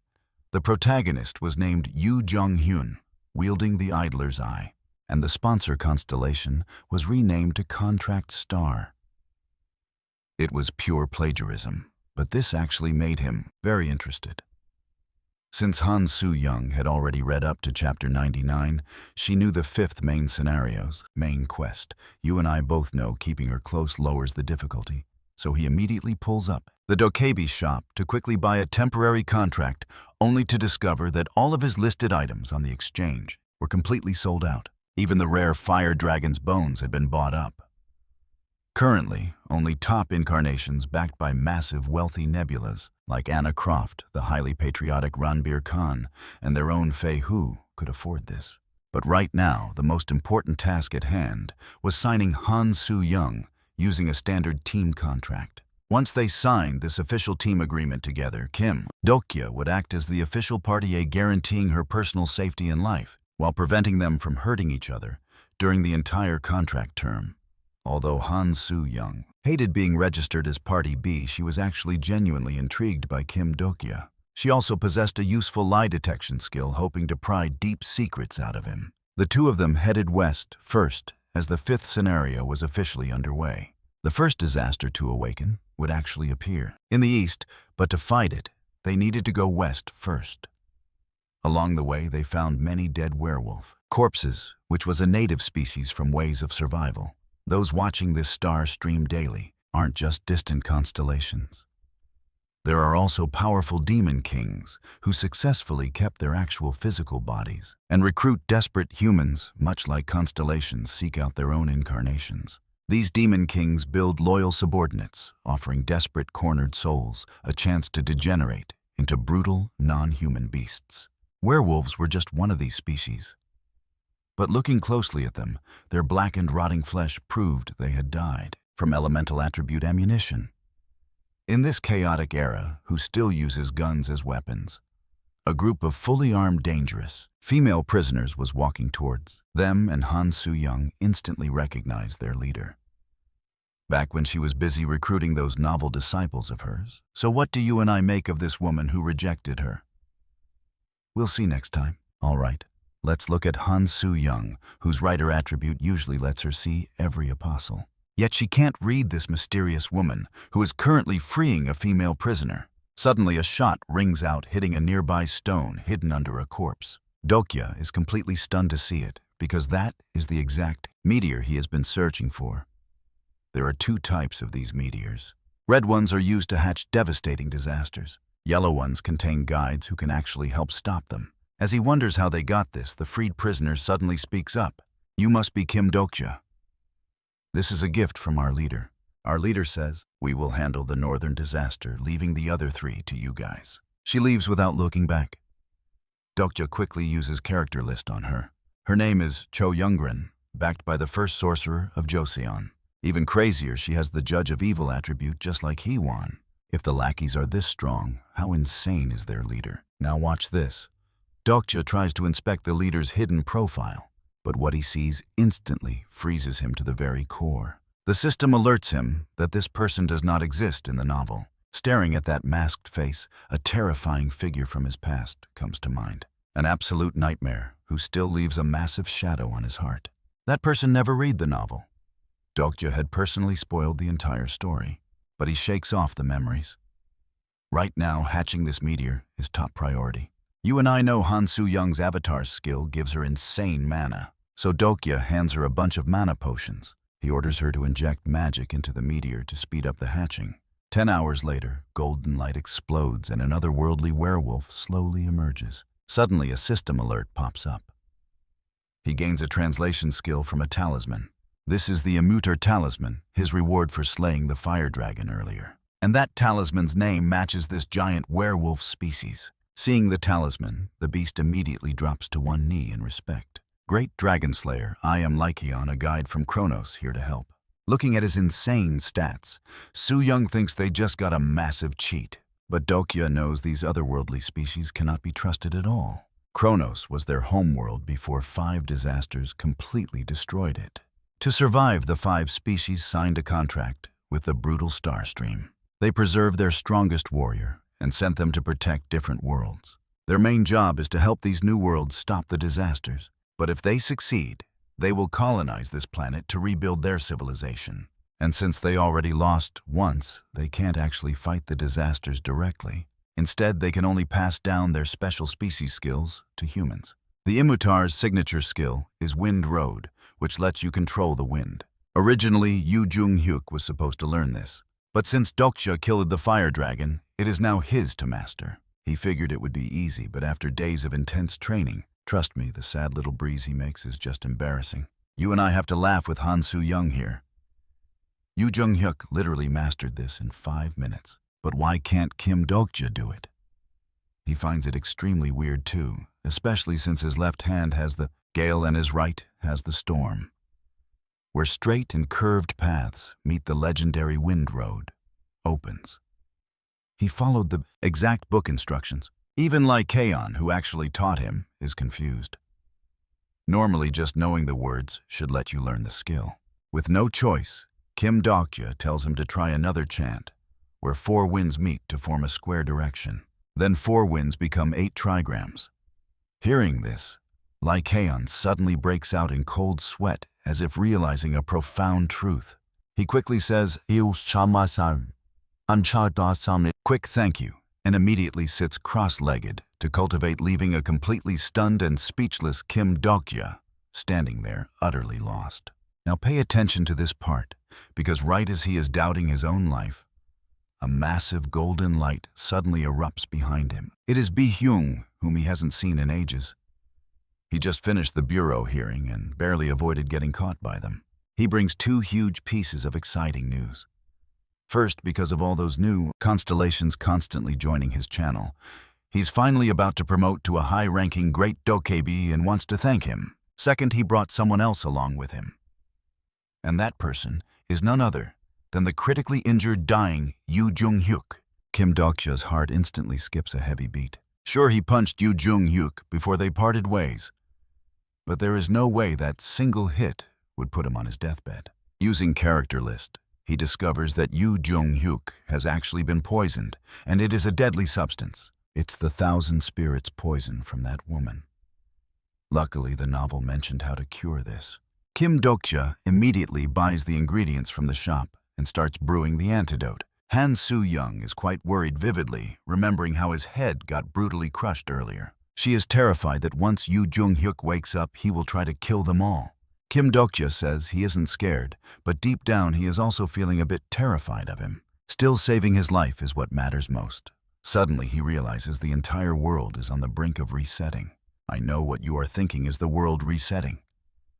But right as he feeds him, a high angel donates. Every single spoon he feeds him now triggers another massive donation from the archangel. It seriously looks less like saving a life and much more like they are doing something incredibly weird. Moments later, Yu Jung-hyuk finally wakes up. Knowing he still cannot speak, Kim Dokja activates a very special item. The item Midday Tryst creates a highly private chat room where they can easily communicate with only their thoughts. This ensures complete total privacy. Nobody else can see their private conversation. Once connected, Yu Jung-hyuk immediately tells Kim Dokja to head to the palace. The major disaster there is about to fully wake up, and the person responsible for waking him is none other than his beloved lover from his second round of regression, the beautiful Lee Seol-hwa. She brewed that deadly 1,000 spirits poison. Speaking of this, Yu Jung-hyuk feels deep regret as he had hoped to fight by her side just like in the previous regression round. But for some totally unknown reason, Lee Seol-hwa has completely changed into another person. Her attribute shifted from divine healer to poison master. Surprisingly, he does not blame Kim Dokja for destroying the absolute throne. He also felt there was something wrong with it, but destroying it changes the location of the meteors. This will speed up the disaster, allowing Kronos to invade and consume this entire world at a much faster rate. The speed of world destruction is accelerating. As they speak, strange and alien plants begin to grow rapidly all around the streets. Some of these otherworldly plants are even growing directly out of the sky itself, dropping down into the ruins. At that exact moment, Han Soo-young summons her phantom clones. An enemy force is rapidly surrounding them. Kim Dokja hands over Yoo Jung-hyuk to her, ready to draw his sword. But to their complete surprise, the rapidly approaching enemies are armed with powerful, toxic bows and arrows. And trust me, we are about to see this battlefield turn into a complete zone of absolute toxic chaos. Now watch closely as toxic arrows rain down, only for a golden web to block them, stopping every single attack. When Kim Dokja sees who's behind that web, he's totally shocked, left speechless. Because you and I definitely didn't expect his long-lost ally, Yu Sanga,